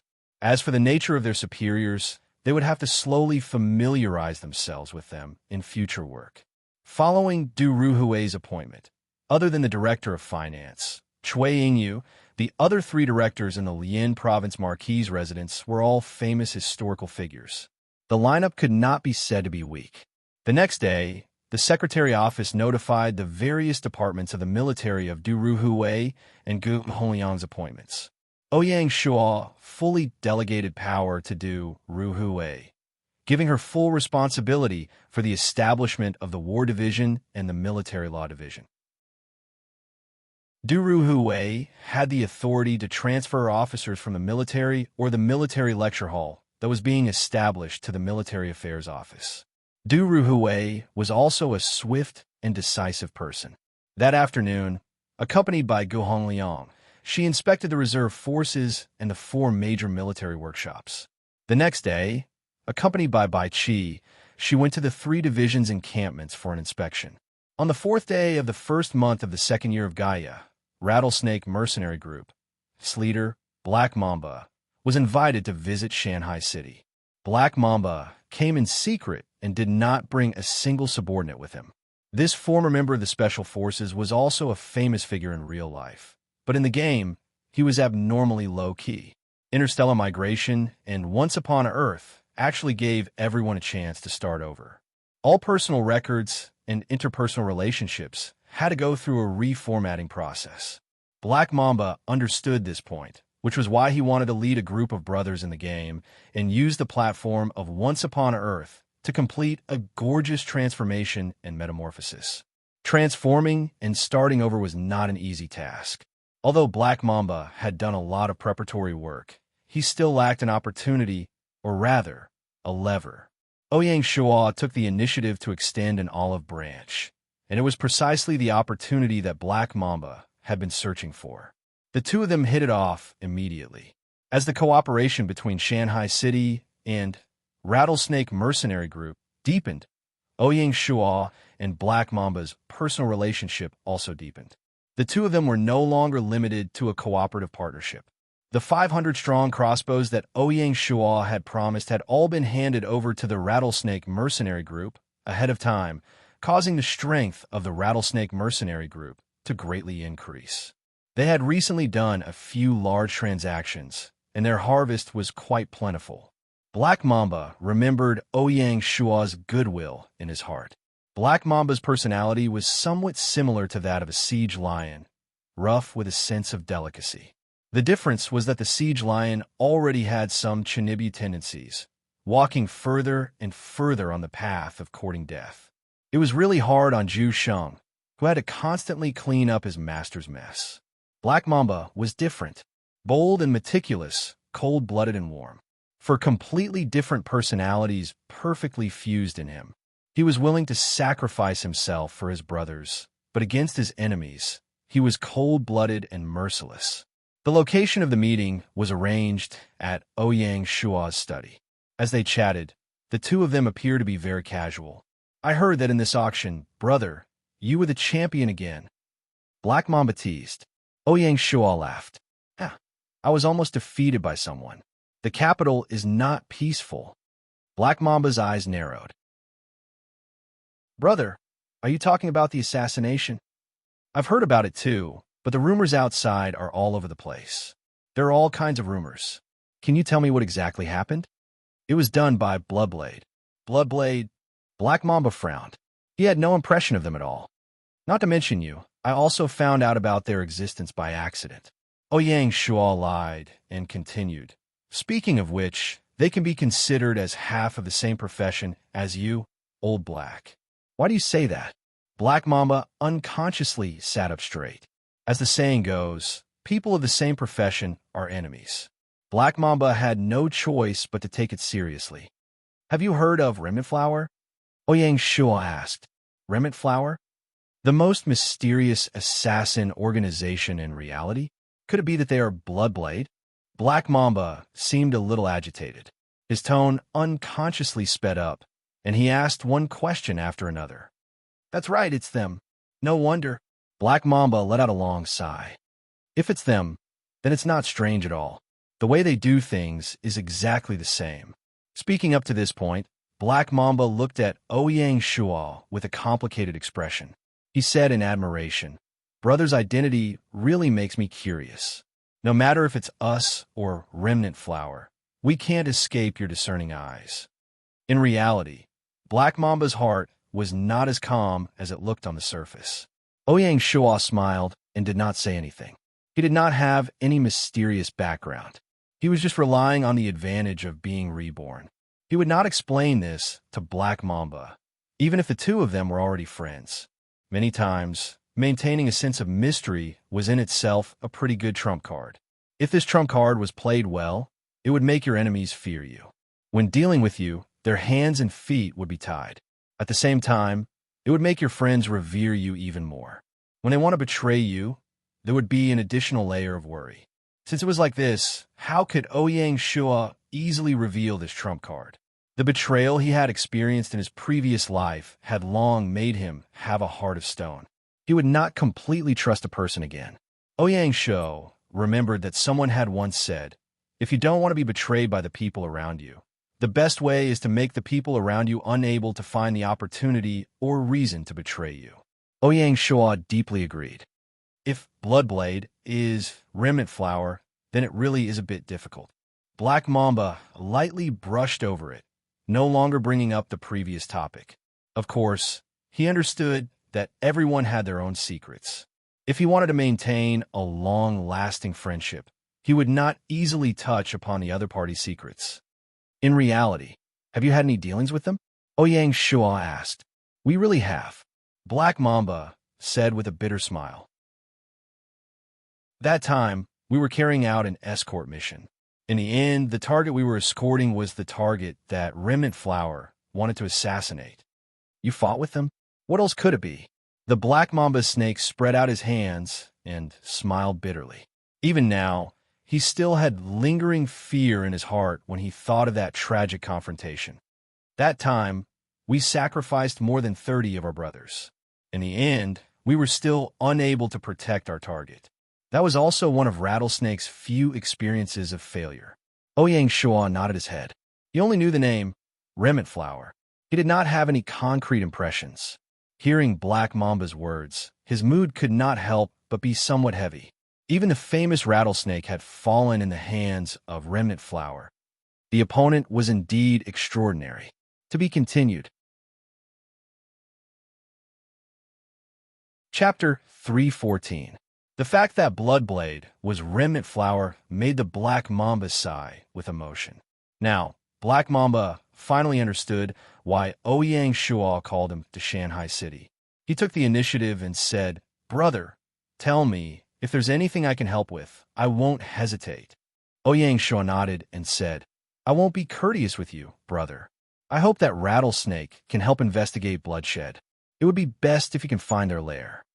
There's no problem in investigating. Black Mamba said straightforwardly. I also want to meet them. I haven't settled the grudge from last time. Thinking of his dead brothers, Black Mamba felt heartache. In reality, Remnant Flower appeared and disappeared unpredictably. He spent a lot of effort but still couldn't find their lair. Because of this, Black Mamba had been brooding over it. It had almost become a sore point. He didn't expect that they would have the chance to fight again in the game. Brother, do you have any clues? Black Mamba wasn't arrogant. Bloodshed obviously continued Remnant Flower style, appearing and disappearing unpredictably. They prepared for an entire year before revealing their sword in the capital. The game map was 10 times bigger. To find them was as difficult as ascending to heaven. Bloodshed members have two identities, one in the light and one in the dark. Their base must be in Nine King City, but it might not be some secret place. It could be a pawn shop, a tea house, or even a government office. Everything is possible. Ouyang Shuo recalled Bai Xiaoxing's summary of Bloodshed in his previous life. Even with Bai Xiaoxing's ability, he didn't know much about Bloodshed. Bloodblade was too mysterious. In his previous life, until Ouyang Shuo's rebirth, the leader of Bloodshed was a mystery. That's it. Black Mamba was a little disappointed. Ouyang Shuo nodded. That's all I know. How do they take on missions? Black Mamba pointed out the crux of the problem. As far as I know, the ones in charge of taking on missions are the middlemen. After receiving a mission, the middlemen will send the mission information to Bloodshed headquarters through a secret method. Then, Bloodshed headquarters will assign the mission. The members of Bloodshed, from start to finish, will not have any contact with their customers, Ouyang Shuo explained. This bunch of bastards, they're really a bunch of scoundrels who can't see the light. Black Mamba could not help but curse. Can we find a breakthrough point for Broker? Ouyang Shuo shook his head. I'm afraid it'll be very difficult. The brokers that Blood Edge chose were all life-class players who were not afraid of sacrificing themselves. Even if they were found, they would rather die than speak. Moreover, with the communication method in the game, I'm guessing even Broker's understanding of Bloodblade is minimal. No matter what, it's a path. In this game, there are things that are scarier than death. As long as we capture Broker, I don't believe that he won't say anything. The Black Mamba revealed a mouthful of white teeth. Ouyang Shuo understood. When it came to interrogation methods, Rattlesnake was an expert. I'll inform the Shanghai City offices in the various royal cities to assist you in your investigation. The breakthrough point can be in Chuanzhou. There, Shanghai City still has some influence. Ouyang Shuo had to reveal some of his trump cards. The Black Mamba's eyes lit up and said with a smile, Old brother, you're really amazing. You can even influence the system royal city. I, Old Black, can only admire you. Old brother, you must be joking. I'm just riding on Mazu's coattails. With these clues provided by you, old brother, it's not like we're blind. The Black Mamba nodded and said with a smile, Old brother, don't worry. Give me some time. Rattlesnake will definitely find their rat nest. The Black Mamba was obviously very proud of his analogy. Snakes were the natural enemies of rats. Then I'll have to trouble old brother. If you need anything, just let me know. Hey, don't be so polite. You're just too polite. The Black Mamba waved his hand and casually ridiculed Ouyang Shuo, saying, This matter is also Rattlesnake's matter. You don't have to worry about it. All right, Ouyang Shuo nodded. Come, let's go have a drink. Upon hearing about drinking, the Black Mamba was immediately excited. His eyes lit up and he said with a smile, Haha, that's exactly what I'm thinking. I'm craving your 3-flower wine. That's nothing. When we go back, I'll prepare 2 big jars for old brother. I guarantee that you won't be able to finish it every day. Ouyang Shuo knew that the Black Mamba loved alcohol as much as his life, so he did him a favor at little cost. That's necessary. Old brother, you really understand me. The Black Mamba was not polite at all. The two of them drank and chatted merrily. After drinking half a liter of wine, the Black Mamba was in high spirits. Suddenly, he thought of the instructors who were still stationed in Shanghai City and asked, Viper and Cobra, those 2 brats, how are they doing? They didn't embarrass me, right? Ouyang Shuo's alcohol tolerance was not good. He was also not used to drinking strong alcohol. Fortunately, This was a game. Otherwise, he would really choke. Although one would not get drunk in the game, people with poor alcohol tolerance would blush when they drank too much. Ouyang Shua's face was already as red as a monkey's, but when he spoke, he was tongue-tied. How could that be? They are both talented people. They trained the special forces well. They trained the special forces very well. They did a good job. Ouyang Shua was not bragging. In order to adapt to the combat conditions of cold weapons, Viper and Cobra had thought of many ways to introduce modern special forces concepts into cold weapons combat. Some of the ideas they came up with made Ouyang Shua slap the table and praise them. In addition to the most basic physical training, special forces also needed to go through 4 main types of training. First, combat skills training. Every special forces soldier was required to be proficient in all kinds of weapons, including all kinds of knives, spears, swords, halberds, bows, axes, javelins, and spears. Unarmed combat required outstanding skills. Every special forces soldier could adapt to street battles and night battles. They could also search and capture and escape from danger. After the training, Ouyang Shua also planned to equip them with suitable martial arts to further enhance their individual combat strength. He wanted to ensure that every special forces soldier was an elite soldier who had gone through hundreds of battles. Second, mobility skills training. Riding a horse was not a problem. Being proficient in taking care of a horse was the most basic requirement. Other than that, they also added boat driving and swimming. In the future, with the expansion of the territory, they could not exclude other mounts, such as war elephants, wolves, and so on. Third, infiltration skills training. Parachuting, climbing, passing through enemy territory, map recognition, and long-distance cross-country marching. Every one of them was excellent. Parachuting and climbing were the 2 training that Ouyang Shua paid the most attention to. The Battle of Chongping and the successful implementation of the airdrop plan gave Ouyang Shua unlimited motivation and confidence. Fourth, reconnaissance and intelligence skills training. It mainly included observation, eavesdropping, capture, interrogation, drawing, and many other methods to obtain intelligence. When necessary, they also had to use secret codes to communicate. The spies of the Military Intelligence Division mainly received such training. In short, in order to prepare for these training, Viper and Cobra had put in a lot of effort. That's good. Otherwise, watch how I take care of them. Black Mamba was indeed a good drinker. After drinking half a liter of tri-flower wine, his face did not even turn red and his expression did not change. Brother, you are so lucky to have so many capable subordinates. I am so envious. Under the influence of alcohol, Ouyang Shua spoke less apprehensively and said whatever came to his mind. Hee, brother, don't be envious. I heard that the number of historical talents in Shanghai City is in the double digits. Just the War Saint Sun Wu alone is enough to make people die of greed. Besides, the family is so big. No matter how many people there are, it will not be enough. Ouyang Shua complained. You. Black Mamba pointed at Ouyang Shua and smiled without saying a word. Also, don't have any ideas about Viper and the others. They are not for sale. Black Mamba was still worried and added another sentence. Ouyang Shua smiled slightly and seemed a little embarrassed.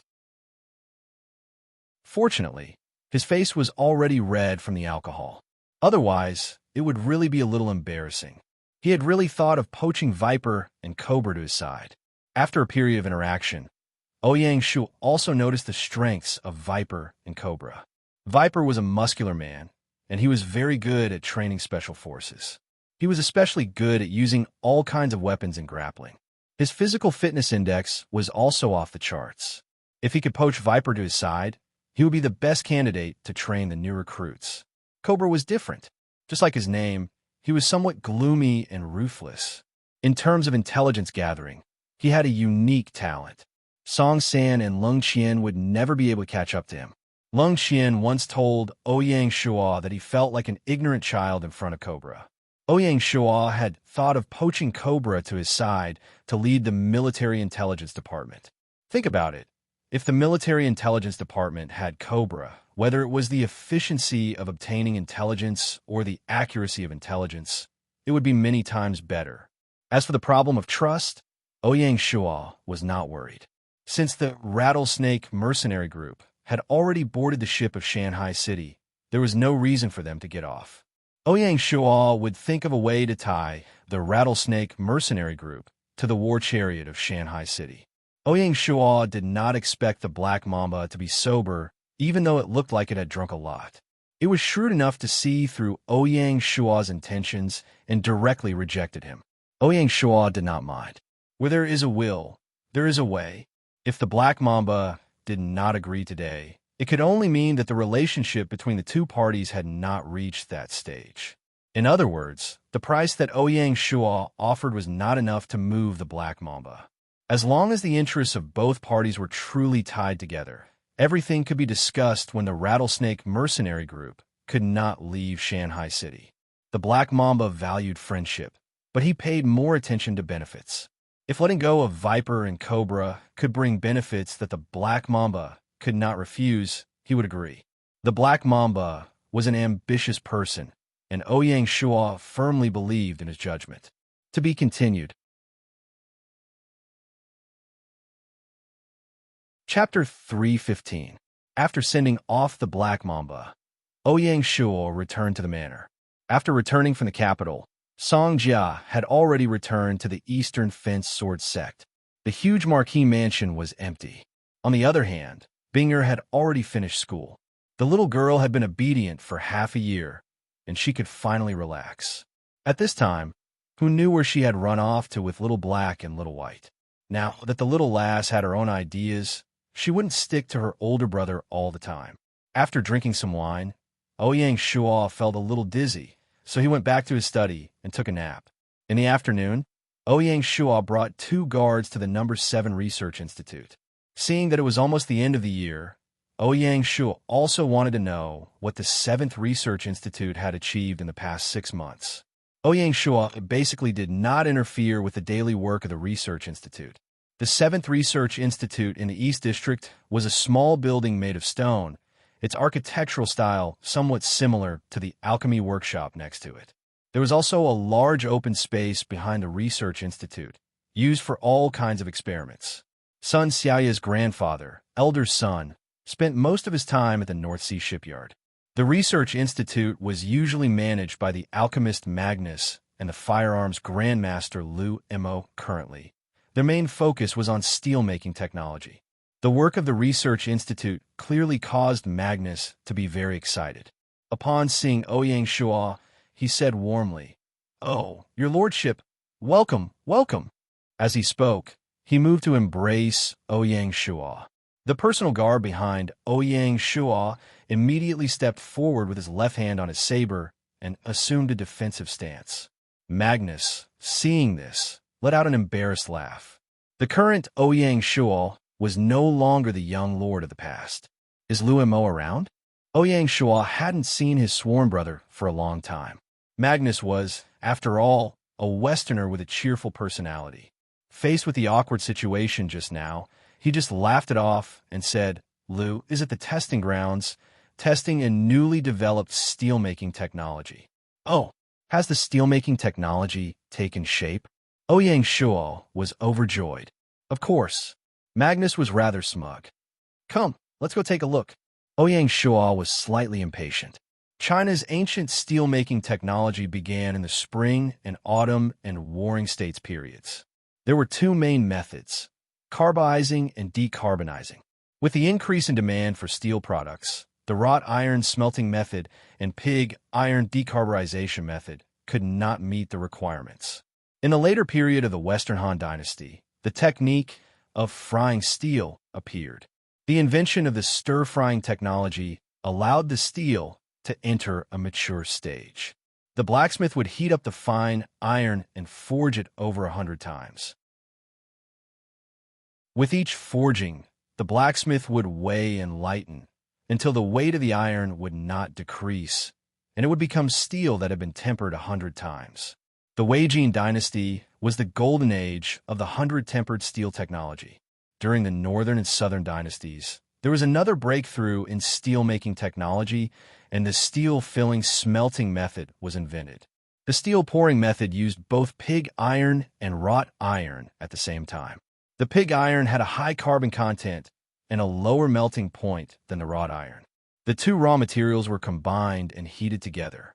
The dissolved pig iron was poured into the gaps of the loose wrought iron as a carboizing agent, increasing the carbon content of the wrought iron and turning it into steel.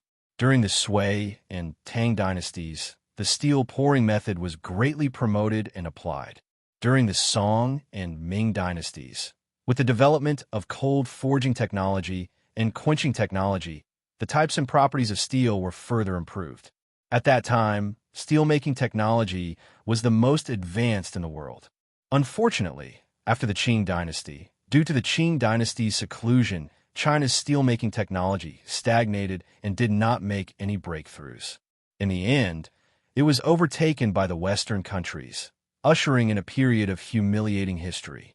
What the Seventh Research Institute restored was the steel pouring method of the Sui and Tang dynasties. As a firearms expert, Liu Mo knew China's ancient steelmaking technology like the back of his hand.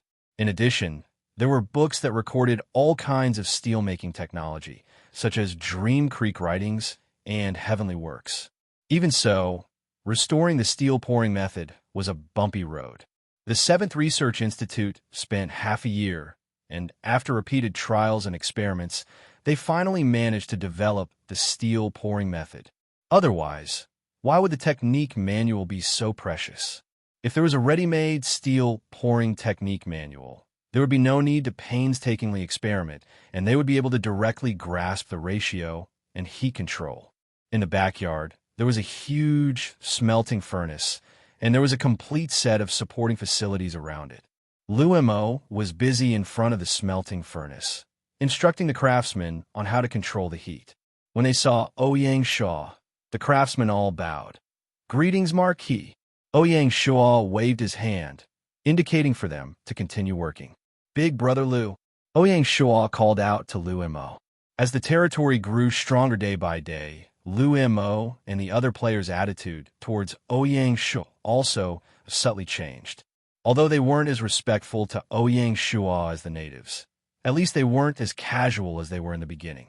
Liu Mo was just a technical maniac, and he didn't care about these red tape. The two of them chatted in the backyard. According to Liu Mo, restoring the steel pouring method was only the first step. Next, Liu Mo was prepared to make a further breakthrough on the basis of the steel pouring method, so that the territory's steel-making technology could catch up to the level of Western countries. One of them was the choice of fuel. In ancient times, charcoal was used as fuel, and they didn't use solvents that contained phosphorus. Therefore, the phosphorus content in ancient pig iron was very low. The temperature of the cast iron furnace used in ancient times wasn't high enough to fully melt iron. Liu Mo wanted to use coal to replace charcoal. Ouyang Shaw frowned, and he seemed to be in a difficult position. China's coal mines were mainly distributed in Mongolia and Hudong provinces, and there were no coal mines in Lianzhou Basin. Feng Xiuwang's Luofeng County was located in Hudong. It seemed that he had to find time to discuss this with Feng Xiuwang. Ouyang Shaw thought, "I will think of a way to solve the problem of coal. Brother Liu, don't worry." "All right." Liu Mo was overjoyed. Since the steelmaking technology had already taken shape, Ouyang Shaw immediately decided to build a large steel mill in Shanghai City to satisfy the territory's demand for steel. Ouyang Shaw handed the location and construction of the steel mill to Liu Mo. After returning to the Marquis' mansion, Ouyang Shaw immediately sent a letter to Feng Xiuwang to discuss the coal trade between the territories. Ouyang Shaw wanted the Bank of the Four Seas to invest in a large coal mine in Luofeng County, and the mine coal will be used to supply Shanghai City's demand for coal. Of course, the prerequisite was that they had to find a coal mining technical manual. Otherwise, everything would be in vain. In ancient China, coal was known as black stone, and it wasn't widely used. It would take a lot of effort to find such a technical manual. Ouyang Shaw entrusted Hechuan Ji Chamber of Commerce and Shui Clan Chamber of Commerce to help him search. Mulan County, Lord's Mansion. After New Year's Day, the weather in Lianzhou Basin started to turn cold, and the bustle died down. Looking at the bleak scenery outside the window, Mu Lanyue was in a daze. After returning from the capital, Mu Lanyue had a lot on her mind, and she would stare blankly outside the window from time to time. Those who didn't know better would think that she was in love. Li Feishue stood behind Mu Lanyue, twirling a dagger in her hand. The dagger was very exquisite, and Mu Lanyue had bought it for her in the capital.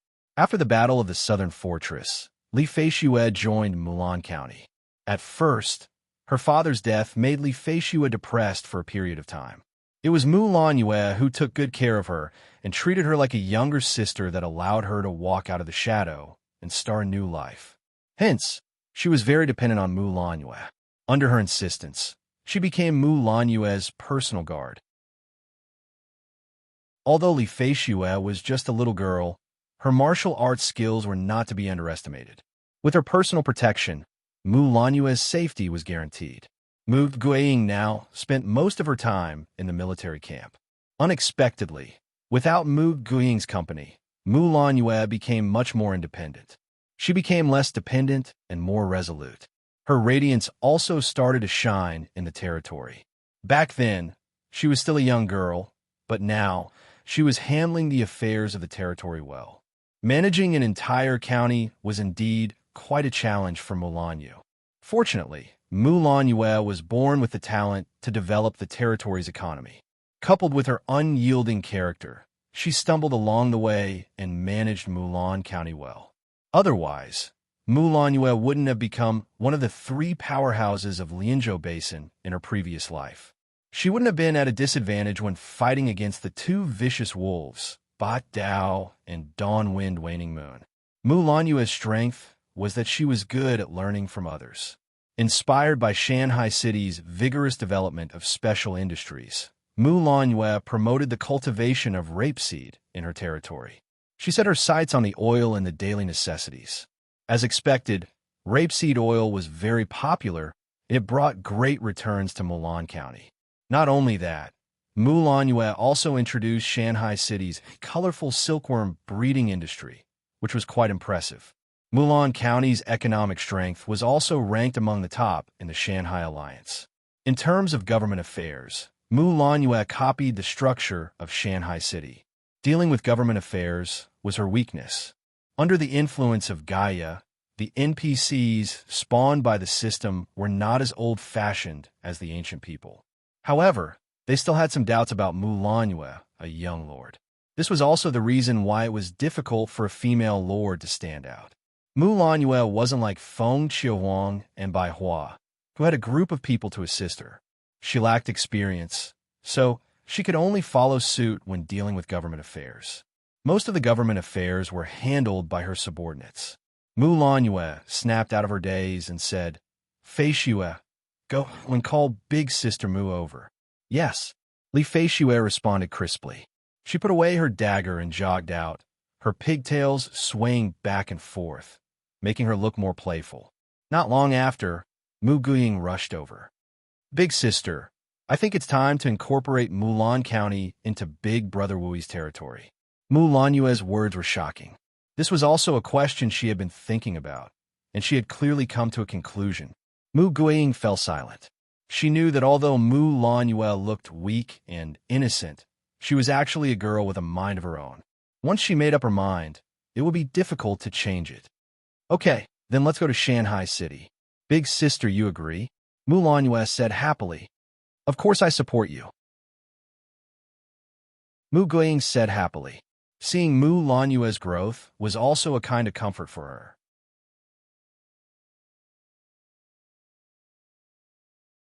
Chapter 316. On the 5th day of the first month of the second year of Gaia, Mu Lanyue visited Shanghai City. Before coming, Mu Lanyue had already informed Ouyang Shua in advance. Therefore, Ouyang Shua's reception was very grand. All 4 division chiefs were present, including Du Ruhui and Bai Qi, who had just rushed back from the Western City barracks. Ouyang Shua even invited the members of the Shanghai Alliance to witness this historic moment. Under Fan Zhongyan's leadership, Mulan County officially withdrew from the Shanghai Alliance and dissolved its alliance with the other allies. It became a member of the Shanhai Territory, and all external affairs would be decided by the Shanhai Territory. Mulan Yue and Ouyang Shua signed a contract, changing their alliance to one of subordination.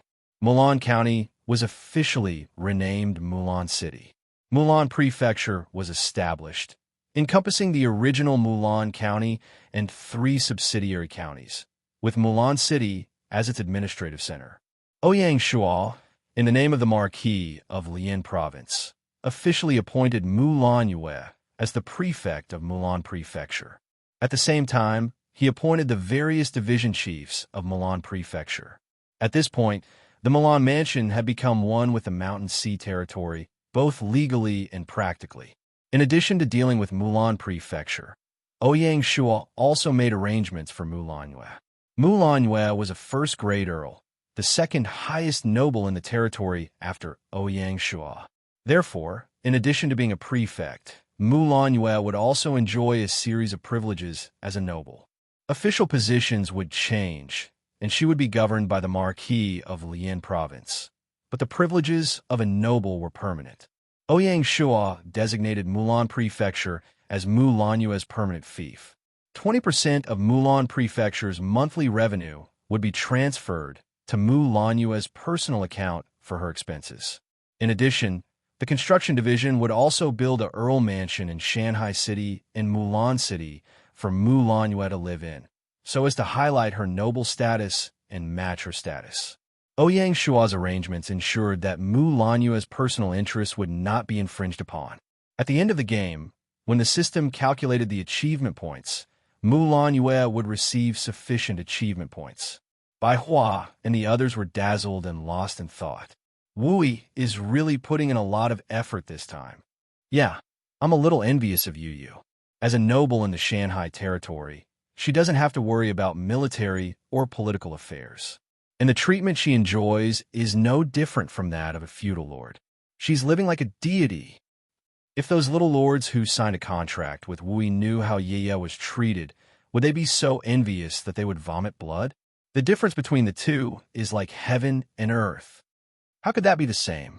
Ye is a member of the Mountain and Sea Alliance. That's right, they can't be compared. I say, that's enough. Even if you want to suck up to Yu, you don't have to be so explicit, right?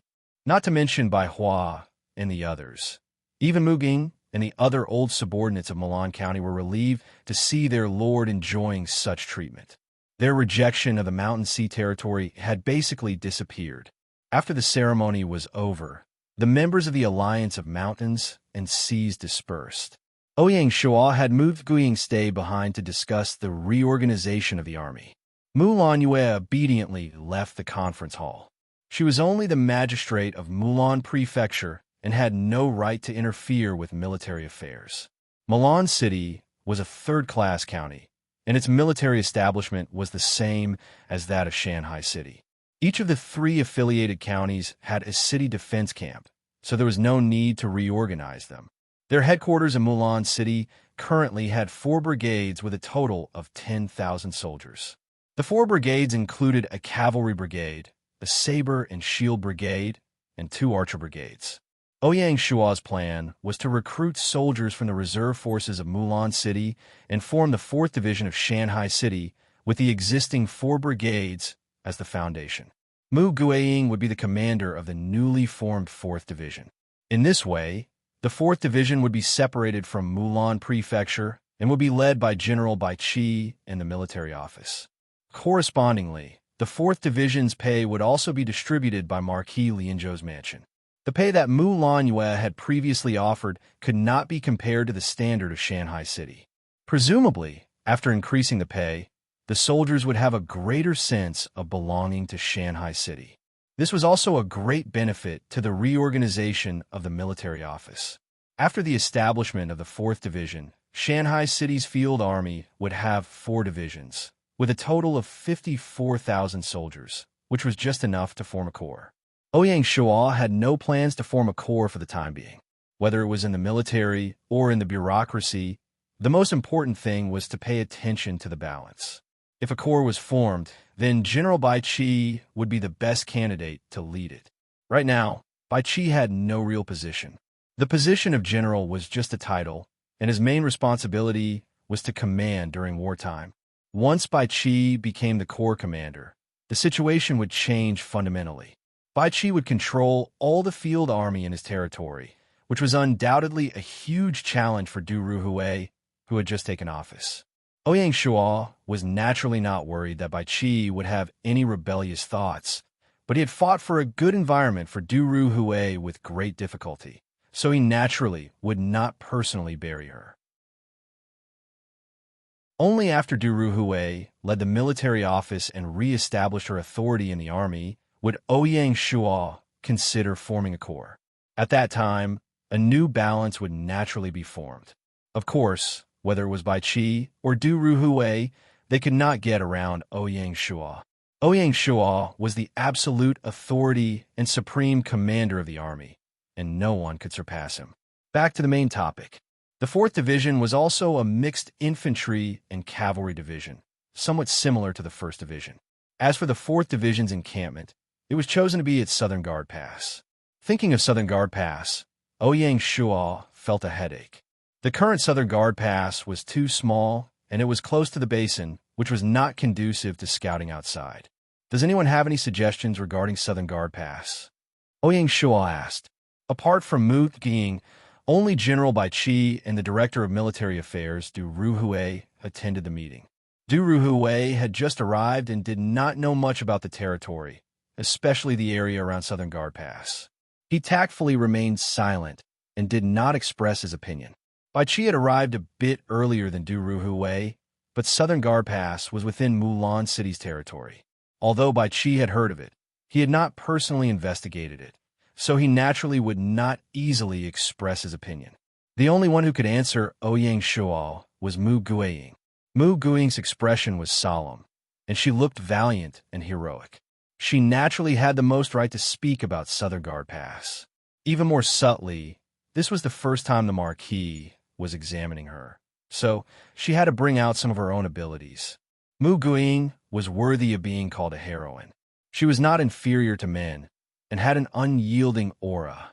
She first stood up and saluted Ouyang Shuo, then cupped her fists at Bai Qi and Du Ruhui, and said in a clear voice, "North of Southern Guard Pass is the boundary of Sun Province, and also the birthplace of the kingdom of Tianping's uprising. There is no doubt that the kingdom of Tianping will be a formidable enemy in the future. Thus, this general believes that we should find a suitable foothold in Sun Province and use it as a stronghold before the enemy gains a firm foothold. Only in this way can we attack when advancing and defend when retreating. As for the current Southern Guard Pass, the pass is old.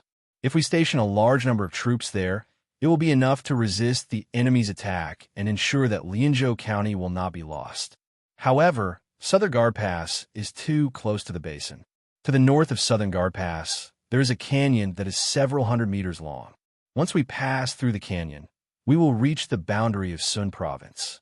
This general once went out of seclusion to investigate, and the canyon becomes wider the further north we go. When we reach the northern exit, it is actually over 100 meters wide. If the enemy builds a large checkpoint on the northern side, it will be enough to block our army's path to the north and turn us into turtles in a jar. Ouyang Shuo nodded. Everything had its pros and cons. While Southern Guard Pass guarded Lianzhou Basin, it also became an insurmountable obstacle in the basin's communication with the outside world. Mu Ging continued. This general suggestion is to build a large military stronghold on the northernmost side of the canyon. We will use it as a stronghold and station a large number of troops there. Outside the stronghold is a vast expanse of flat land. We can attack Sun Province at any time. A military stronghold and a checkpoint were two completely different concepts. A checkpoint's main function was to collect customs and was a passageway. The military fortress was different. It was a small city with complete facilities and permanent fortifications. It was suitable for long-term defense. Attacking a checkpoint was easy, but attacking a stronghold was as difficult as ascending to heaven. Mu Guiying's suggestion coincided with Ouyang Shuo's. He smiled and said, "Very well, we will do as General says. We will build a military stronghold at the mouth of the canyon. The name of the stronghold will be Mulan Stronghold, and Mulan Manor will be responsible for its construction. The 4th Division will be stationed at Mulan Stronghold." "Yes, sir." After deciding on the general direction, the military administration would be in charge of the specific reorganization of the army. The design and construction of Mulan Stronghold would also be completed by the various departments. Ouyang Shua didn't need to worry about it. With Tianping Heavenly Kingdom's momentum of development, there was still enough time to build Mulan Stronghold. Ouyang Shua wanted to know what the Taiping Heavenly Kingdom's army would think when they arrived at the mouth of the canyon and saw the magnificent stronghold in front of them. Speaking of the Taiping Heavenly Kingdom, it was about time for them to make a move. He just didn't know which territory would be unlucky enough to become Hong Xiuquan's first target. Ouyang Shua left Mu Ging and the other two behind to discuss the specific reorganization of the army. He walked out of the main hall alone and found Mu Lanyue, who was still in the manor. He led her to the study. To be honest, Ouyang Shua really didn't expect that Mu Lanyue would be so decisive. Before he even opened his mouth, she had already taken the initiative to propose the merger. This made him feel less awkward. It was precisely because of this that Ouyang Shua was more intimate with Mu Lanyue. The impression that Mu Lanyue gave Ouyang Shua before was that she was naive with a hint of black-bellied. After this matter, Ouyang Shua had a whole new level of respect for Mu Lanyue. On the surface, Mu Lanyue was still so carefree. She followed Ouyang Shua into the study and looked around. She was completely a curious little girl. Seeing this scene, Ouyang Shua could only shake his head and sigh. Ouyang Shua had high hopes for Mu Lanyue. He hoped that Mu Lanyue's vision wouldn't be limited to a small place like Mulan Manor. In the future, her territory would be incomparably vast. Ouyang Shua hoped that Mu Lanyue would be able to forge ahead and become a county governor. To be continued. Chapter 317. In the encampment of the Taiping Heavenly Kingdom in Sun Province. Compared to the other peasant uprisings, the Taiping Heavenly Kingdom movement led by Hong Xiuquan could be said to be full of talents. In the early days of the uprising, there were 5 core members: Yang Xiuqing, Feng Yinshan, Xiao Chaogui, Wei Chonghui, and Shi Dakai. Among the 5, Shi Dakai was the most capable in battle and had outstanding military exploits. He was a rare general. The 5 of them had different endings. Feng Yinshan and Xiao Chaogui died in the early days of the uprising. In the middle of the uprising, Yang Xiuqing was killed by Wei Chonghui. Not long after, Wei Chonghui was executed by Hong Xiuquan. The only survivor, Shi Dakai, had left in a huff because of Hong Xiuquan's suspicions and jealousy, leading his subordinates to fight on their own. However, because they were far away from their base, they could not escape the fate of destruction. Other than the 5 core members, there were also Heavenly Official Lin Fengxiang, Earthly Official Li Kaifeng, Spring Official Hu Yi Huang, Summer Official Lai Haining, Autumn Official Tsing Li Chang, Winter Official Su Zhongyang, and other high-ranking military officers.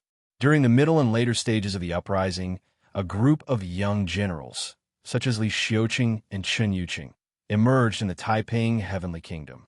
Among them, Li Xiuqing was the most outstanding. He fought in the north and south and was loyal and devoted. According to Gaia's settings, after the rebel leader appeared in the wilderness, the core members that had been by his side throughout the uprising would appear together. Of course, those unpleasant experiences, such as suspicion and betrayal, arrogance and prejudice, and other similar memories, had been wiped away by the omnipotent Gaia God. The rebel group that had just appeared in the wilderness seemed to have been formatted. They were united and united. Their goal was to build an ideal country in the wilderness. Therefore, the moment Hong Xiuquan appeared in the wilderness, he had more than 10 generals by his side. Just thinking about it made people's hearts turn cold. Coupled with his bug-like skill in recruiting refugees, in less than 5 days, he had gathered more than 3,000 refugees. Because of Hong Xiuquan's appearance, the lords of Sun province inexplicably discovered that the number of refugees spawning in their territories had decreased significantly. In reality, they had all been lured away by Hong Xiuquan. With 3,000 refugees, Hong Xiuquan had the confidence to establish a foothold in the wilderness. For the Revolutionary Army, it was natural that every citizen was a soldier. More than a dozen generals, one chief, and one deputy organized the 3,000 refugees into 6 refugee camps. The generals seized the time and conducted some simple military training for the refugees. The next step was to take over a player's territory and establish a base. The players' territories in the wilderness that had yet to be destroyed were at least level 3 towns, with a maximum population of 10,000. Some of the territories that were doing a bit better had already been promoted to a first-class county, and the upper limit of the population was 20,000. Adding on the subsidiary territories, it would be even more impressive. If the Revolutionary Army wanted to take down a player's territory with just 3,000 refugees, it was no different from smashing an egg against a rock. Putting aside the fact that the territory had a strong city, just the hoes and knives in the hands of the refugees alone would be courting death if they fought against the regular army head-on. Historically, the Revolutionary Army's victories were mostly due to their human wave tactics. There were very few cases of the weak defeating the many and the weak defeating the strong. However, Hong Xiuquan had no choice but to take the risk. To put it bluntly, the refugees he recruited were a bunch of locusts. Without a base, they were unable to produce food.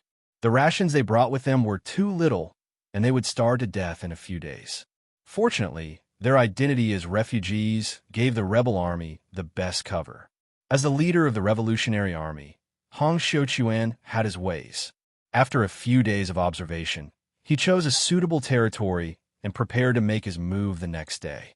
Early in the morning, Hong Xiuquan arranged for Shirdakai to lead a battalion and disguise themselves as refugees, walking boldly toward the city gates. The guards at the city gates saw that the newcomers were all refugees dressed in rags. Although the numbers were a little off, they did not pay much attention. After all, the number of refugees that spawned over the past few days was irregular to begin with. The sudden addition of 100 people did not bother anyone, and they casually let the refugees into the city. As soon as they entered the city, Shirdakai seized the opportunity and led his troops to launch a sudden attack while the guards were careless. The Revolutionary Army used the shovels and knives in their hands to kill the guards and successfully took down the city gates. Seeing that the battalion had succeeded, the army lying in ambush immediately swarmed out and quickly entered the city. Seeing that the army had entered the city, Shirdakai made a prompt decision to collect the weapons left behind by the guards at the city gates and lead his troops to the armory in the city. He knew very well that the main force in the city was stationed in the barracks. If they waited for the enemy to recover, the 3,000 refugees with extremely poor equipment would not be able to withstand the enemy's counterattack. Only by taking down the armory would they have a chance of victory. The generals occupied the vital points and prepared to resist the enemy. As the leader, Hong Xiuquan was not idle either. He used his special skill to preach the Church of God in the enemy's city and recruit followers. The territory that Hong Xiuquan had chosen did not have much popular support, and the Lord's tyranny caused resentment among the people. With Hong Xiuquan's enticement, a large number of citizens immediately responded and joined the Revolutionary Army. With this two-pronged approach, victory was finally in sight. After paying a heavy price, Shirdakai led his troops and finally succeeded in taking down the armory. The group of refugees had no time to cheer as they charged noisily into the armory, taking whatever weapons they saw. They did not know how to use them anyway, so it was fine as long as they were stronger than hoes and knives. They also randomly put on their armor. After equipping themselves, the refugees formed a formation outside the armory under the leadership of their captain and prepared to meet the enemy. With this delay, the regular army in the barracks finally moved out and charged at the Revolutionary Army. There were more than 1,000 soldiers in the regular army of a third-level town. They were well equipped and had received regular military training. If the other side were just 3,000 ordinary refugees, it would be easy for the regular army to take them down. Unfortunately, these 3,000 refugees were led by a dozen elite generals. Among them were great generals like Dakai and Li Xiuqing. The outcome was hard to predict. With the support of the generals, the Revolutionary Army's combat power soared. In addition, Hong Xiuquan was truly terrifying. The refugees he inspired were all fanatical believers who did not fear death. Thus, the Revolutionary Army's morale was high, and their morale was high. A great battle was on the verge of breaking out. At this time, there were no more tactics to speak of. They could only meet force with force. In the fierce battle, both sides were evenly matched. At every moment, people were falling. The scene was extremely tragic. At this time, the demon king Hong Xiuquan arrived. Behind him was a majestic army of civilians. In less than an hour, Hong Xiuquan had already inspired more than 1,000 people to join the Church of God. His terrifying brainwashing ability was truly terrifying. In the early days of the Revolutionary Army, Hong Xiuquan inspired people to respect him. Hong Xiuquan came directly to the center of the battle. Braving the rain of arrows, he inspired the regular army on the spot, bewitching them to put down their weapons and join the Revolutionary Army. His voice was full of magic. It could unwittingly bewitch people. His movements were filled with power, filling people with hope. He was an emissary sent by God, specially coming to the human world to save his brothers who were suffering. With Hong Xiuquan's bewitchment, coupled with the fact that the battle was in a stalemate, with both sides suffering heavy casualties, some of the regular soldiers really lost the desire to continue fighting. They stayed where they were, motionless.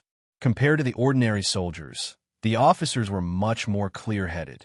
They had vested interests and were not bewitched by Hong Xiuquan. The officers did their best to organize the troops, shouting loudly and ordering the soldiers to continue fighting. Unfortunately, Hong Xiuquan was too much of a bug. The regular army was like a domino. More and more soldiers were bewitched by Hong Xiuquan, and the officers were powerless. No matter how they shouted, the soldiers just stood there like puppets. Dakai and the other generals were also very powerful. They ignored the soldiers who were standing still and focused on attacking the soldiers who were still stubbornly resisting. In this way, the situation on the battlefield took a sharp turn for the worse. As time passed, the soldiers who had been bewitched by Hong Xiuquan looked at the officers with strange gazes. The officers felt a chill in their hearts when they were stared at by the soldiers. The experienced officers already knew that the situation was hopeless. If they continued to forcefully order the soldiers to fight, a mutiny might happen. At that time, the ones to fall would be them.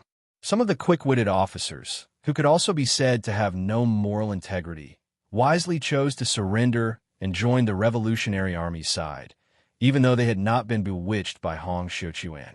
At this point, the Revolutionary Army had completely secured victory.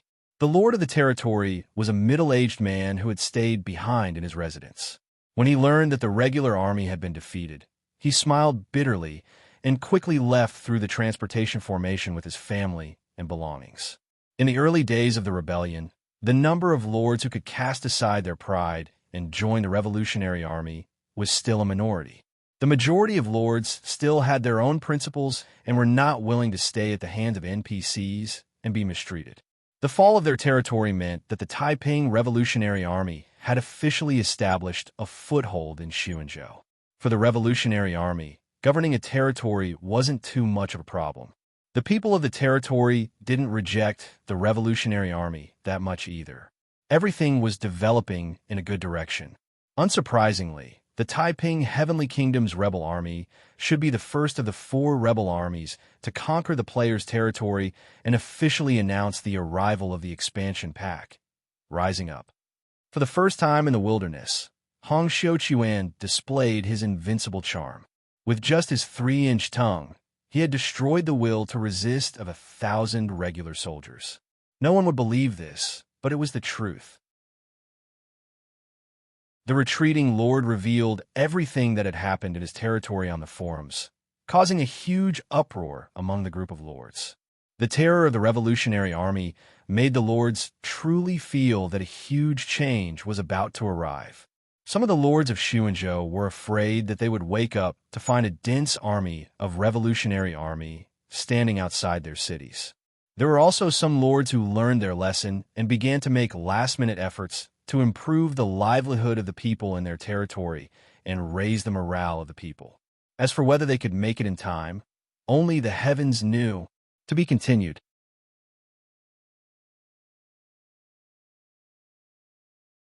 Chapter 3:18. The drama taking place in Sun province did not attract Ouyang Shua's attention.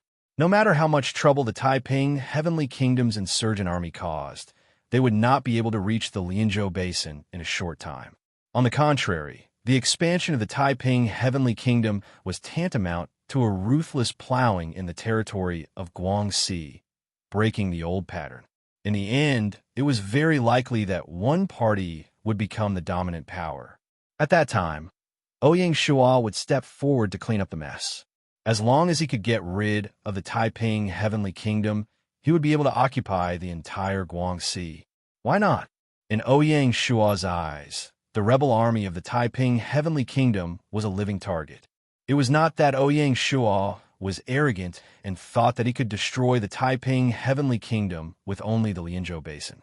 He had other trump cards, and he would execute them step by step when the time was right.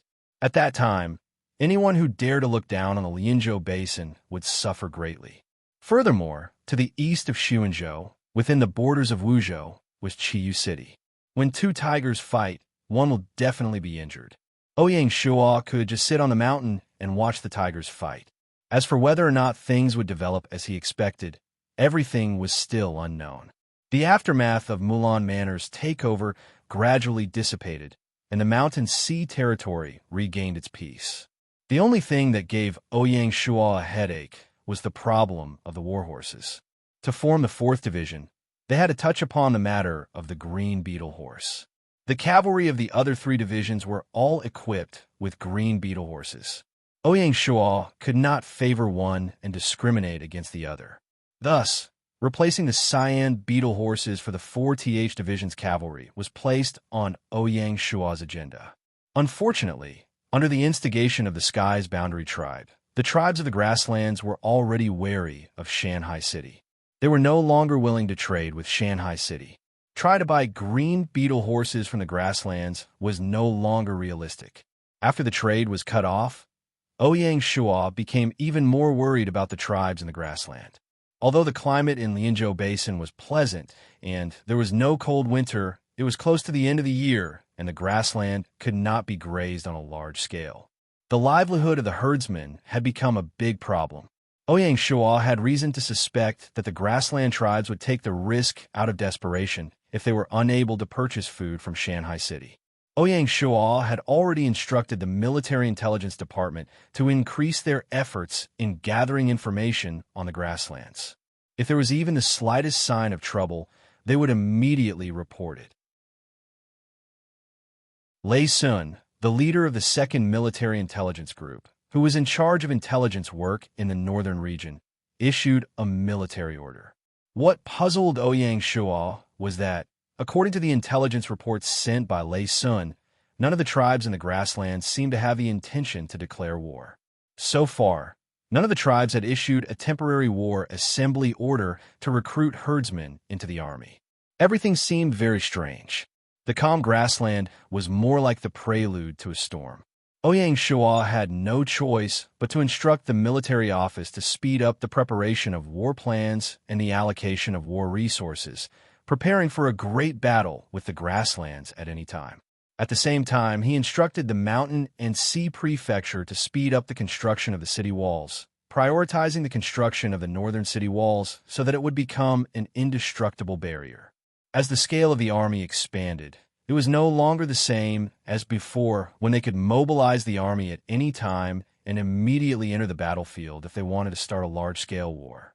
As the saying goes, before the soldiers and horses move, the provisions and fodder move first.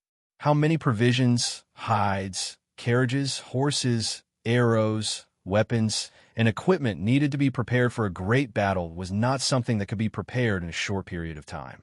Thousands of craftsmen worked day and night in the 4 military workshops and the cave-dwelling military factory.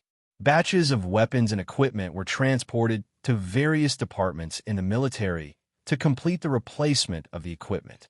This was especially so for the newly formed 4th Division. The equipment of the soldiers were all given by the system when they changed their professions. It was far from the standard of Mountain and Sea City's army. Basically, they had to be replaced.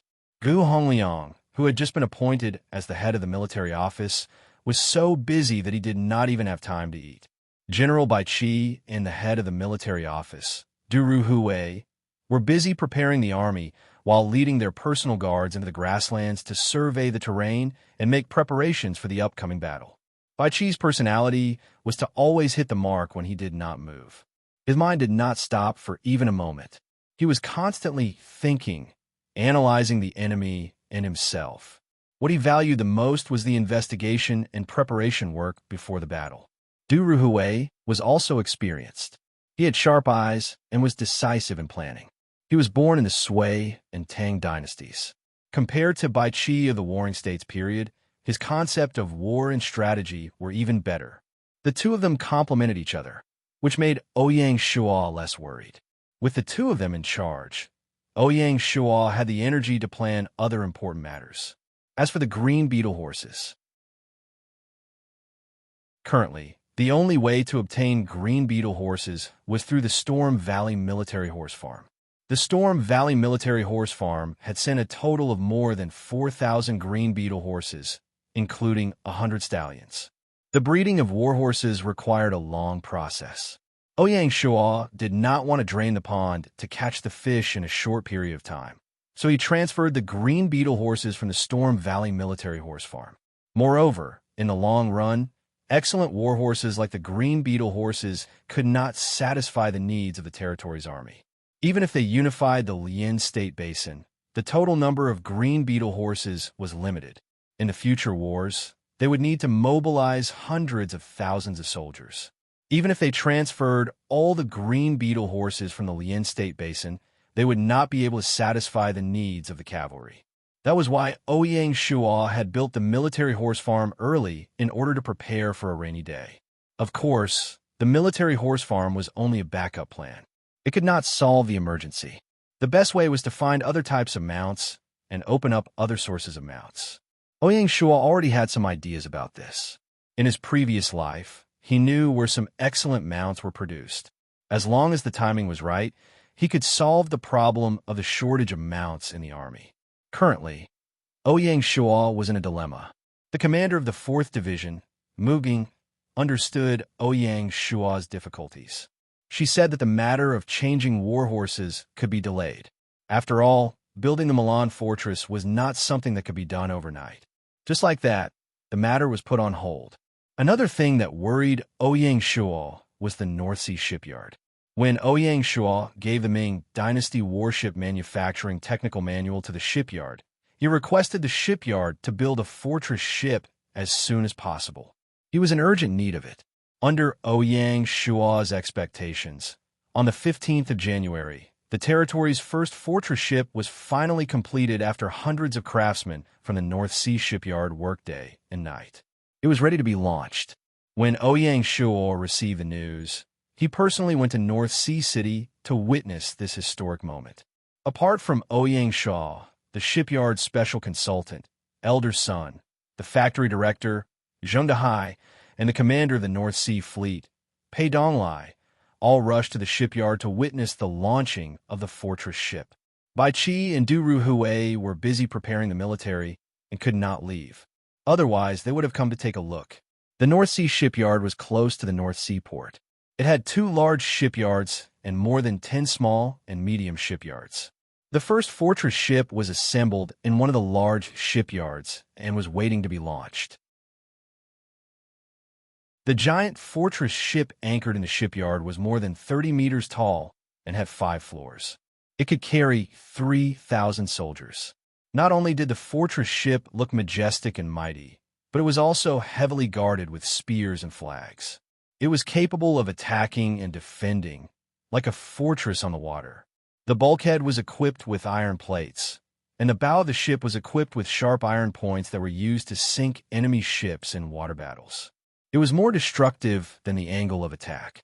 A stern rudder was installed at the stern of the ship to keep the rudder straight and not to drift.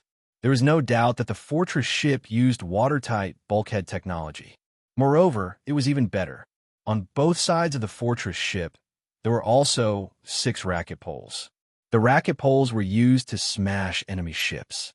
They were more than 15 meters long and consisted of 4 parts: a pillar, a crossbar, a boulder tied to the pole, and a windlass.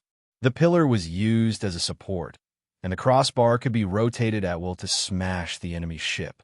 The windlass was connected to the crossbar by ropes, and it relied on manpower to rotate the windlass to pull up the crossbar and lift the boulder.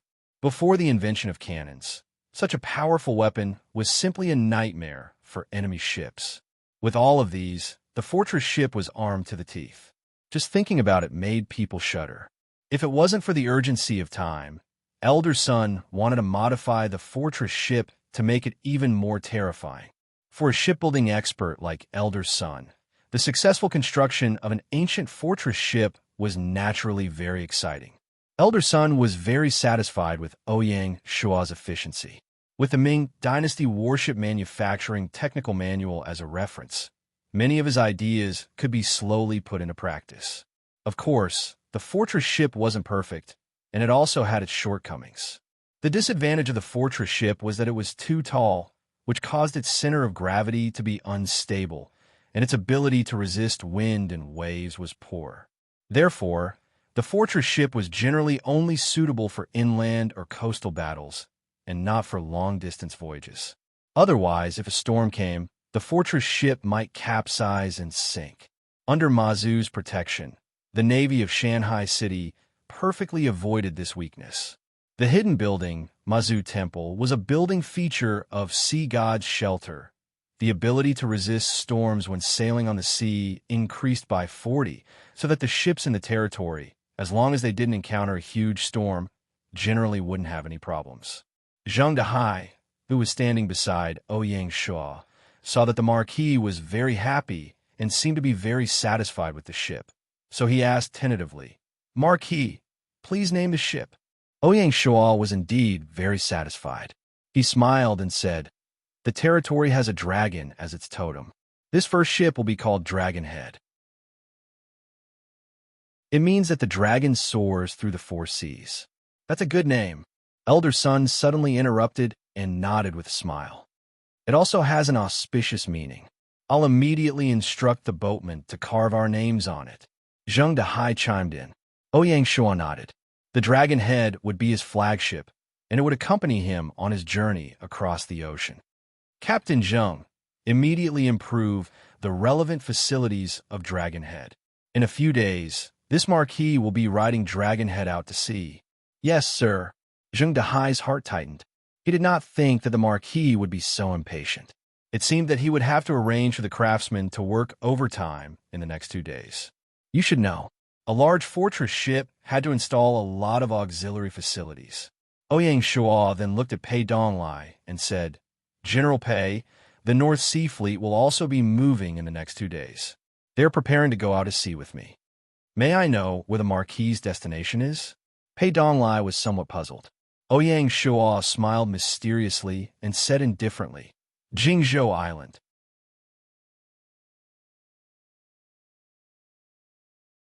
Chapter 319. Jingzhou Island in the game was a place outside of civilization. It was also another strategic location in Ouyang Shua's plan. After the game map was expanded 10 times, Jingzhou Island covered an area of 350,000 square kilometers, which was even larger than Lianzhou Basin. The north was bounded by the Cheongzhou Strait, the west by the Bibu Gulf, Guangxi, and Vietnam, the east by the South China Sea and Izhou Island, the southeast and south by the Philippines, Brunei, and Malaysia. During the Ming Dynasty, the imperial court established the Cheongzhou Prefecture on Cheongzhou Island. It was divided into 3 prefectures and 10 counties, namely Danzhou, Wanzhou, and Cliff Prefecture.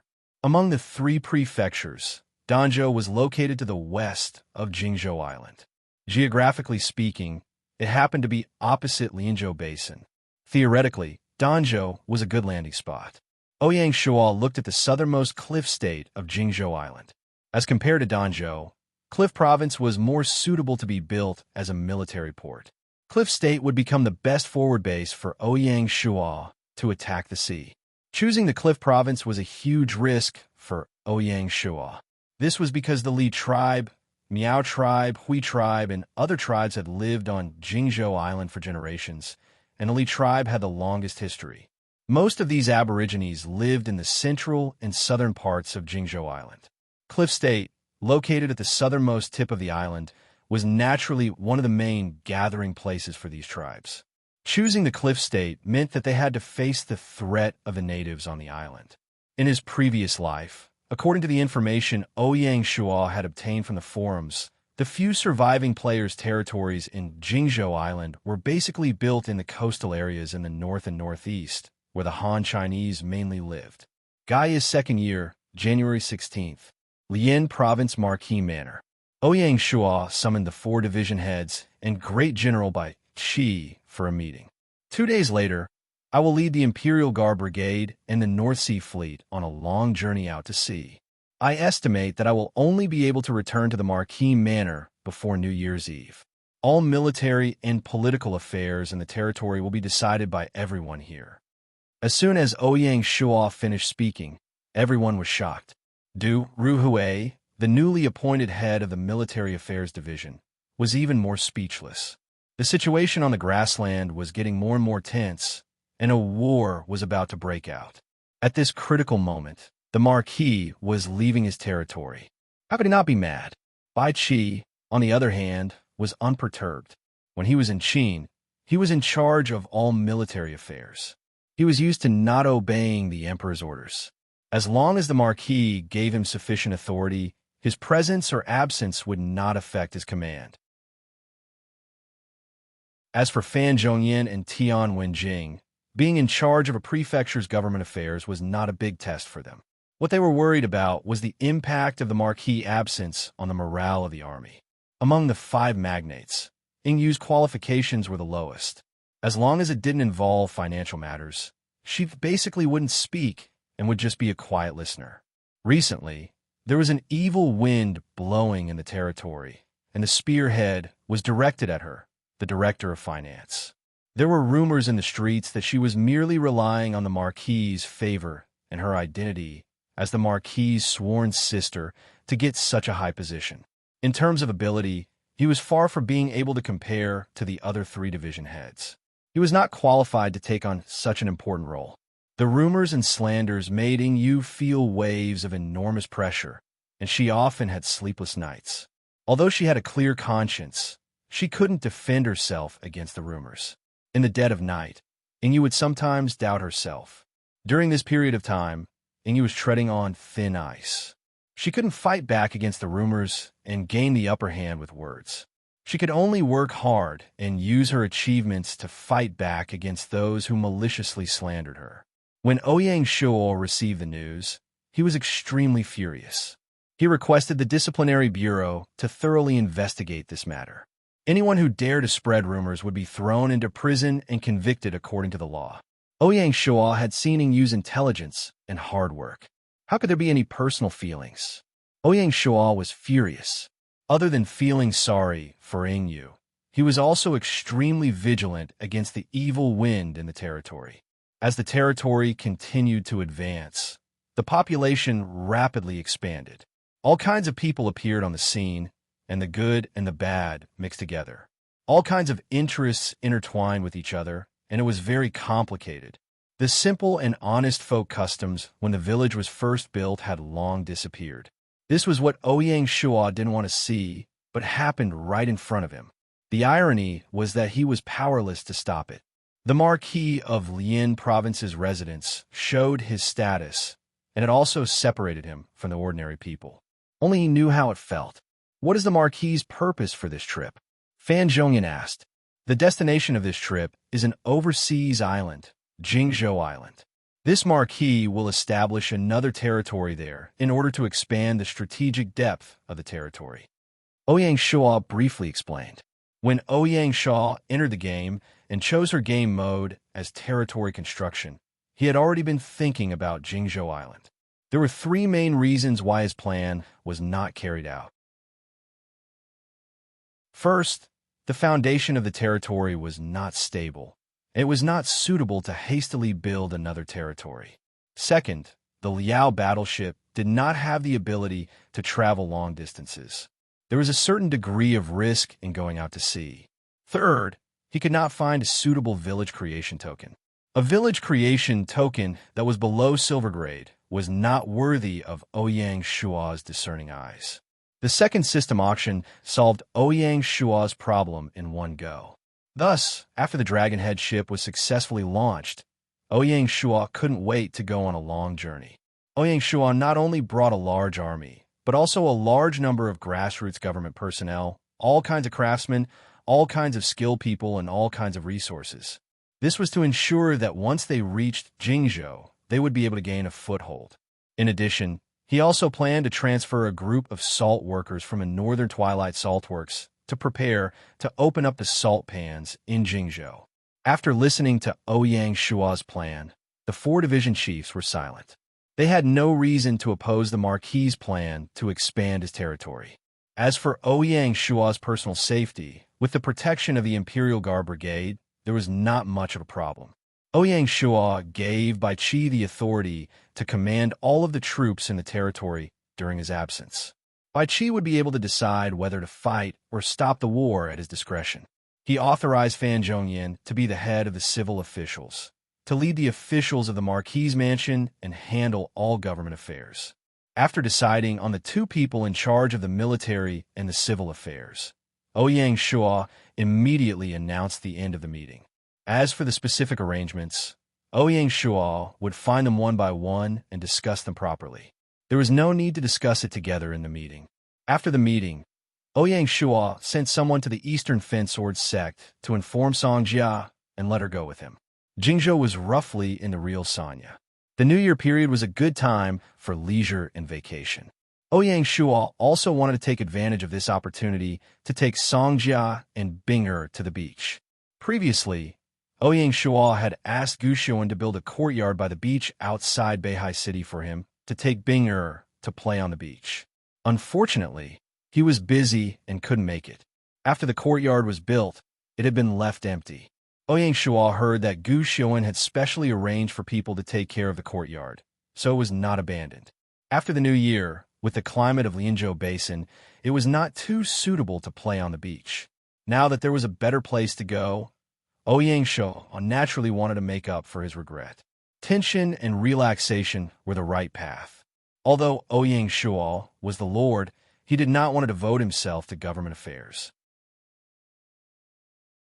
It was still necessary to take a proper vacation. Moreover, although it was important to manage the territory, he could not neglect his family. A gentleman would not give up the essentials to seek the least.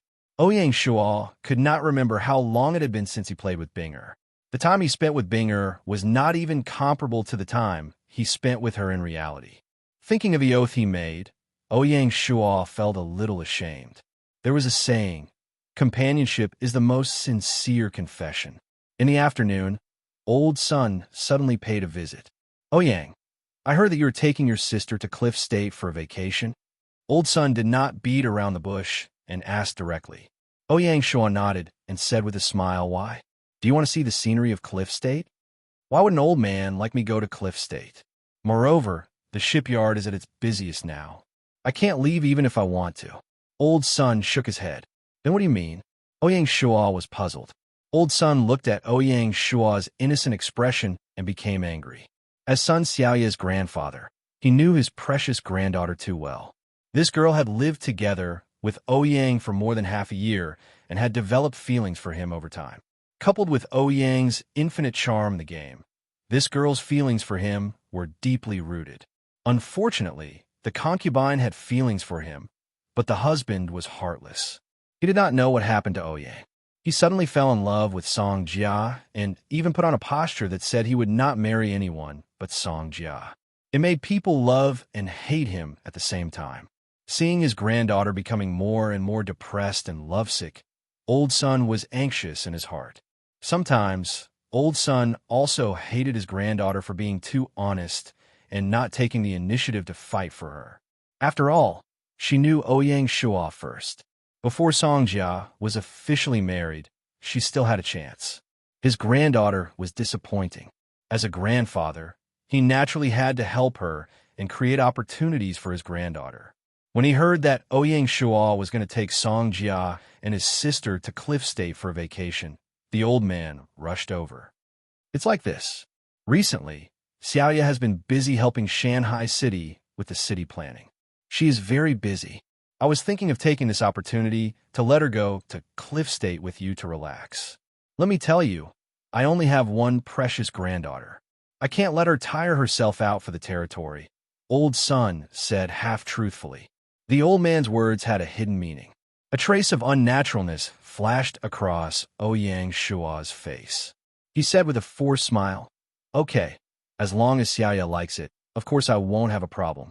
No matter how dull he was, he understood the hidden meaning in Old Sun's words. Old Sun nodded. He had said what he needed to say. Ouyang was not stupid. He must have understood his intention. He sighed in his heart. "My precious granddaughter, Grandpa can only help you so much. Okay, that's it. I'm leaving." Old Sun stood up and said goodbye. "Take care." Ouyang Shua quickly stood up to see him off. Old Sun waved his hand. "You don't have to see me off. Just understand what I mean." Ouyang Shua sighed in his heart. To be continued.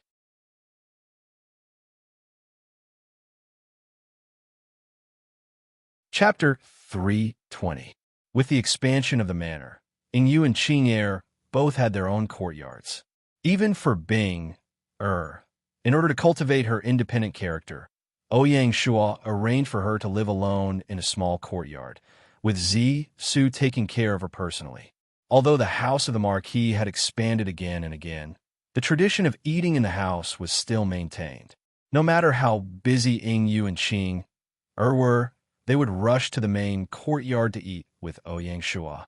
Ouyang Shua had arranged it this way because he didn't want the distance between them to weaken the feelings between them. Compared to Yingyu, who was plagued by rumors, Qing was living a comfortable life.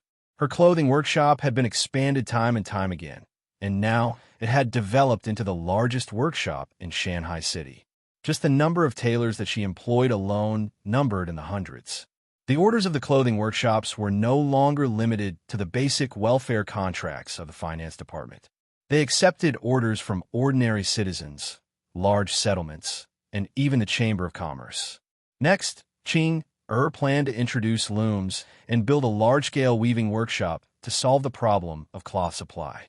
Coupled with the large-scale ready-made clothing stores that were opened along the street, they basically connected the upper and lower industrial chains. In the future, Qing even planned to rent a large piece of land in the west and build a special mulberry garden and cotton garden to solve the problem of raw materials. Qing, on the other hand, was still in charge of the tailor's shop.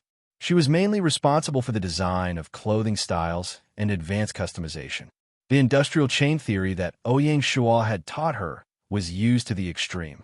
Along with the expansion of the business territory, Qing also gained a steady stream of profits. The little money grubber's dream of becoming rich had already been fulfilled.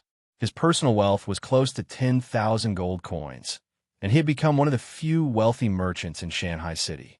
Ouyang Shua didn't expect Qing to be so talented in business. What was lacking was that Qing seemed to be overly obsessed with wealth. Even her skills were slowly being neglected. She was the first skilled person in the territory to become a master, but not the first to become a grandmaster.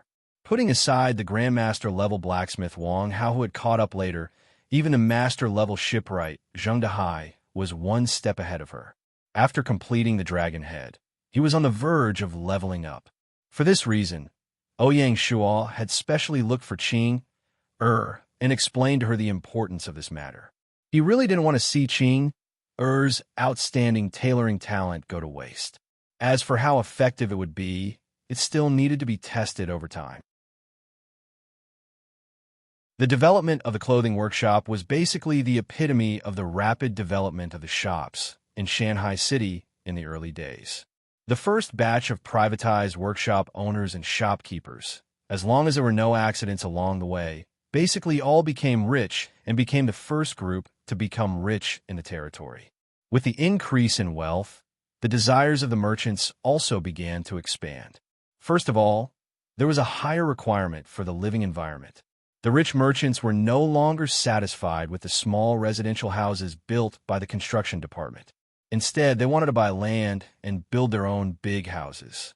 To put it bluntly, they were envious of the living conditions in the official residence district. It just so happened that the Shanghai City Plan had been released. The construction division and Shanghai Prefecture had agreed to separate a piece of land in the outer city and lease it to wealthy merchants who had the resources to build their own residences. According to Shanghai City's regional planning, the core area where the Lianzhou Marquis Mansion was located was called the Royal City. Outside Royal City was the inner city. The interior of the original city walls of Poole-Water County in Yue County was also known as the inner city. The areas outside the three inner cities were collectively referred to as the outer cities. The outer city covered an area of more than 600 square kilometers, which was equivalent to the size of 8 Tangchong cities. With such a large area, the Mountain Sea Prefecture naturally did not feel the pinch when using it. The Mountain Sea Prefecture had earned more than 50,000 gold coins from the land transfer fees alone, and the amount was still growing. Other than the rich merchants, the spending power of the families of the soldiers could not be ignored. As time passed, the generals in the army had basically married and started their own families. The generous military salary ensured that their families could live a prosperous and stable life. The territory had always given preferential treatment to the families of the soldiers. The Mountain Sea Prefecture had also planned a larger area in the outer city as a residential area for the families of the soldiers. The living conditions in this area were much better than the ordinary residential areas, and the facilities were also more complete. Of course, there was a fee for housing, and it was not cheap. Through this method, the magistrate of the Mountain Sea Prefecture, Wei Ran, was able to rob the soldiers of their hard-earned military salary. Because of this, the soldiers called Wei Ran the black-hearted magistrate behind his back, and even made a fuss to the military office. The head of the military office, Duru Hui, was also helpless. After all, Wei Ran was just following the rules and did not overstep them. Moreover, the territory's military and politics were separated. Although he was the head of the military office, he could not control Wei Ran. When Ouyang Shuo heard about this, he only laughed it off and did not pay attention to it. He did not expect Wei Ran to have such an economic mind, to be able to perfectly restore the modern real estate industry in Mountain Sea City. In addition to selling land to the rich merchants to build residences, Wei Ran also actively lobbied the various large chambers of commerce, persuading them to buy land in the outer city and build various supporting workshops for the chambers of commerce. The Chui Clan Chamber of Commerce was the first to respond, and they were the first to buy a piece of land by the Friendship River at the price of 20,000 gold coins. The Hechuanji Chamber of Commerce naturally did not want to fall behind, and they bought a larger piece of land at the price of 30,000 gold coins. The closer one was to the river, the more popular the land was. Of course, everything had its own rules. Even if the chambers of commerce wanted to buy land, they could not just buy any piece of land they wanted. They had to conform to the overall planning of Mountain Sea City, and they could only buy land within the designated area. Moreover, they could not buy land here and there, and they had to form a cluster effect. Only when all the land in one area was sold would they sell the land in the next area. Not only that, Wei Ran also personally went to Xianyang City to lobby the chambers of commerce in Xianyang City, inviting them to invest in Mountain Sea City and set up branches. Needless to say, Wei Ran's lobbying was really effective. Currently, there were already 2 chambers of commerce that agreed to enter Mountain Sea City. The construction of Mountain Sea City also attracted the attention of Chuanzhou.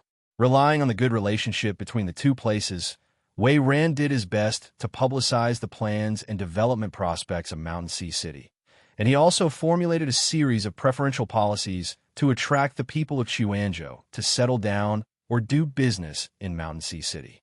With Wei Ran's efforts, the wave of immigration in Chuanzhou reached a small peak. In Chuanzhou City alone, there were 4 chambers of commerce that agreed to enter Mountain Sea City. After tasting the sweetness, Wei Ran's ambition also increased. He began to contact the offices of Mountain Sea City in the capital cities and actively promoted the policies of Mountain Sea City, attracting the chambers of commerce from the capital cities to enter Mountain Sea City. After this matter, Mountain Sea City completely became famous and became very lively. For a time, Mountain Sea City was bustling with noise and excitement. Wei Ran's core idea was to use the funds and strength of the people to build Mountain Sea City together. Come to think of it, Wei Ran was really black-hearted. Not only did Mountain Sea City sell land, but it also acted as a real estate developer.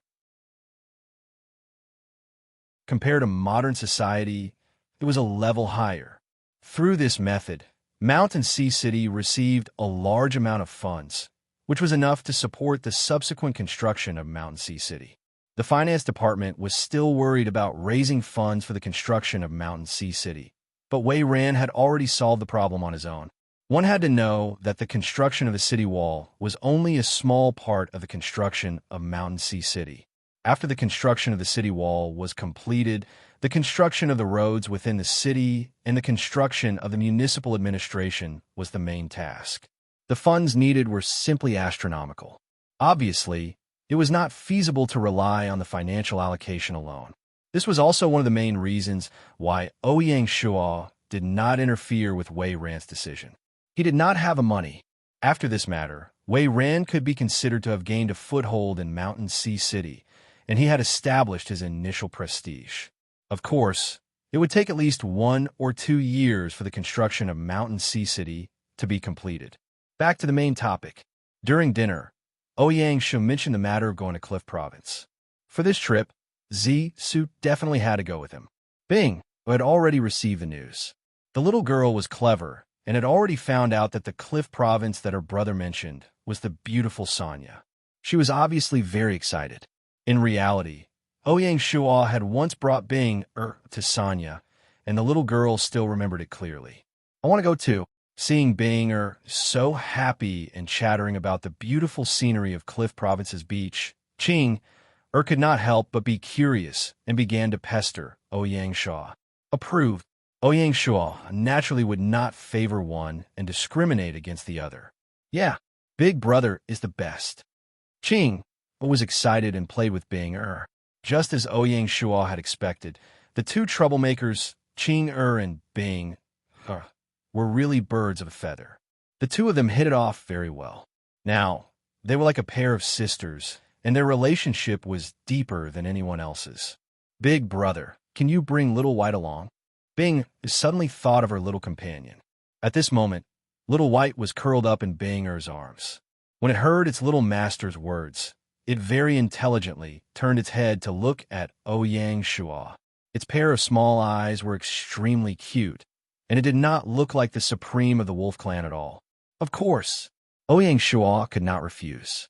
Little White was very intelligent and could completely understand their conversation. Seeing that Ouyang Shuo had agreed, its eyes squinted happily, and it was as cute as it could be. What about Little Black? The little girl began to ask for a mile after being given an inch. Ouyang Shuo was speechless. She was really clever. As long as you want, you can bring whoever you want. Okay. Yu, who was sitting at the side, looked at the two younger sisters playing with each other with a depressed face. She had a hard life. As the head of the finance department, one of the 4 giants, she could not leave at all. At this moment, she could only envy them. To be continued.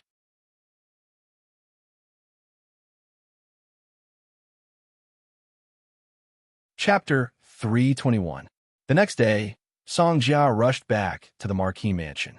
Since the establishment of the Eastern Fen Sword sect, there had been an endless stream of people going up the mountain to learn martial arts.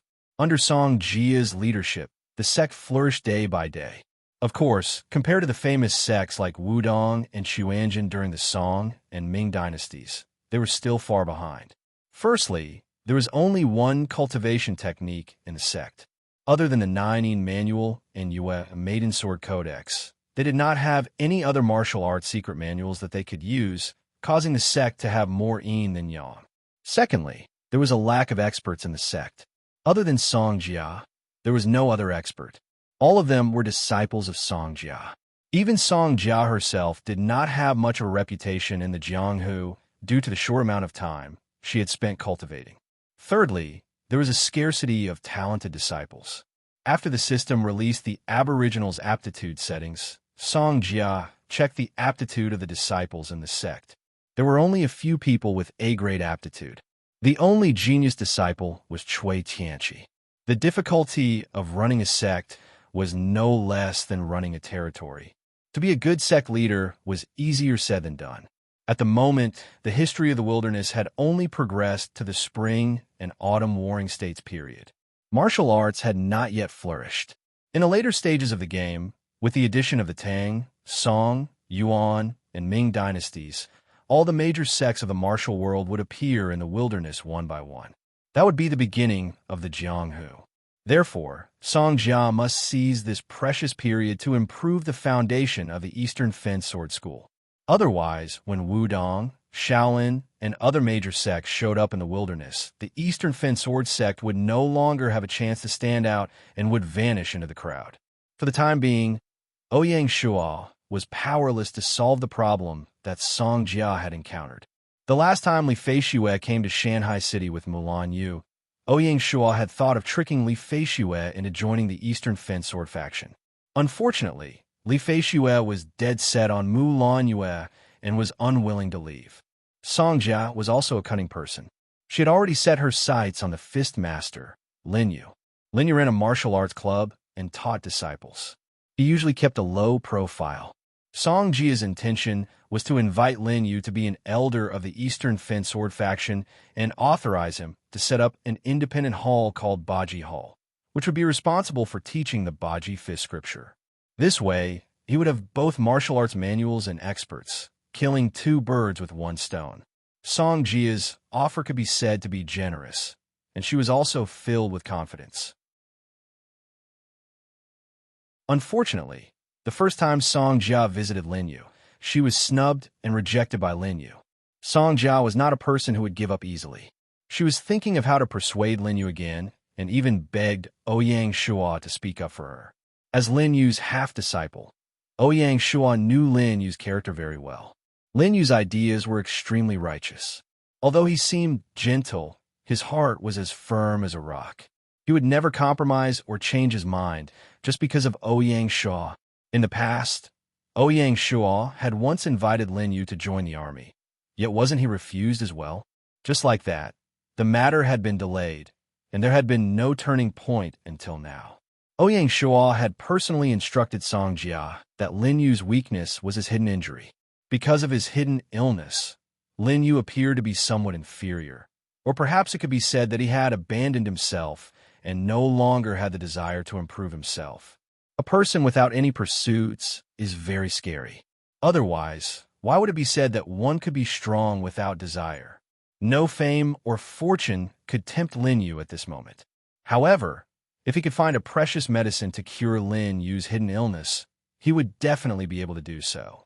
Given Lin Yu's character, he would naturally agree to any request for such a great favor.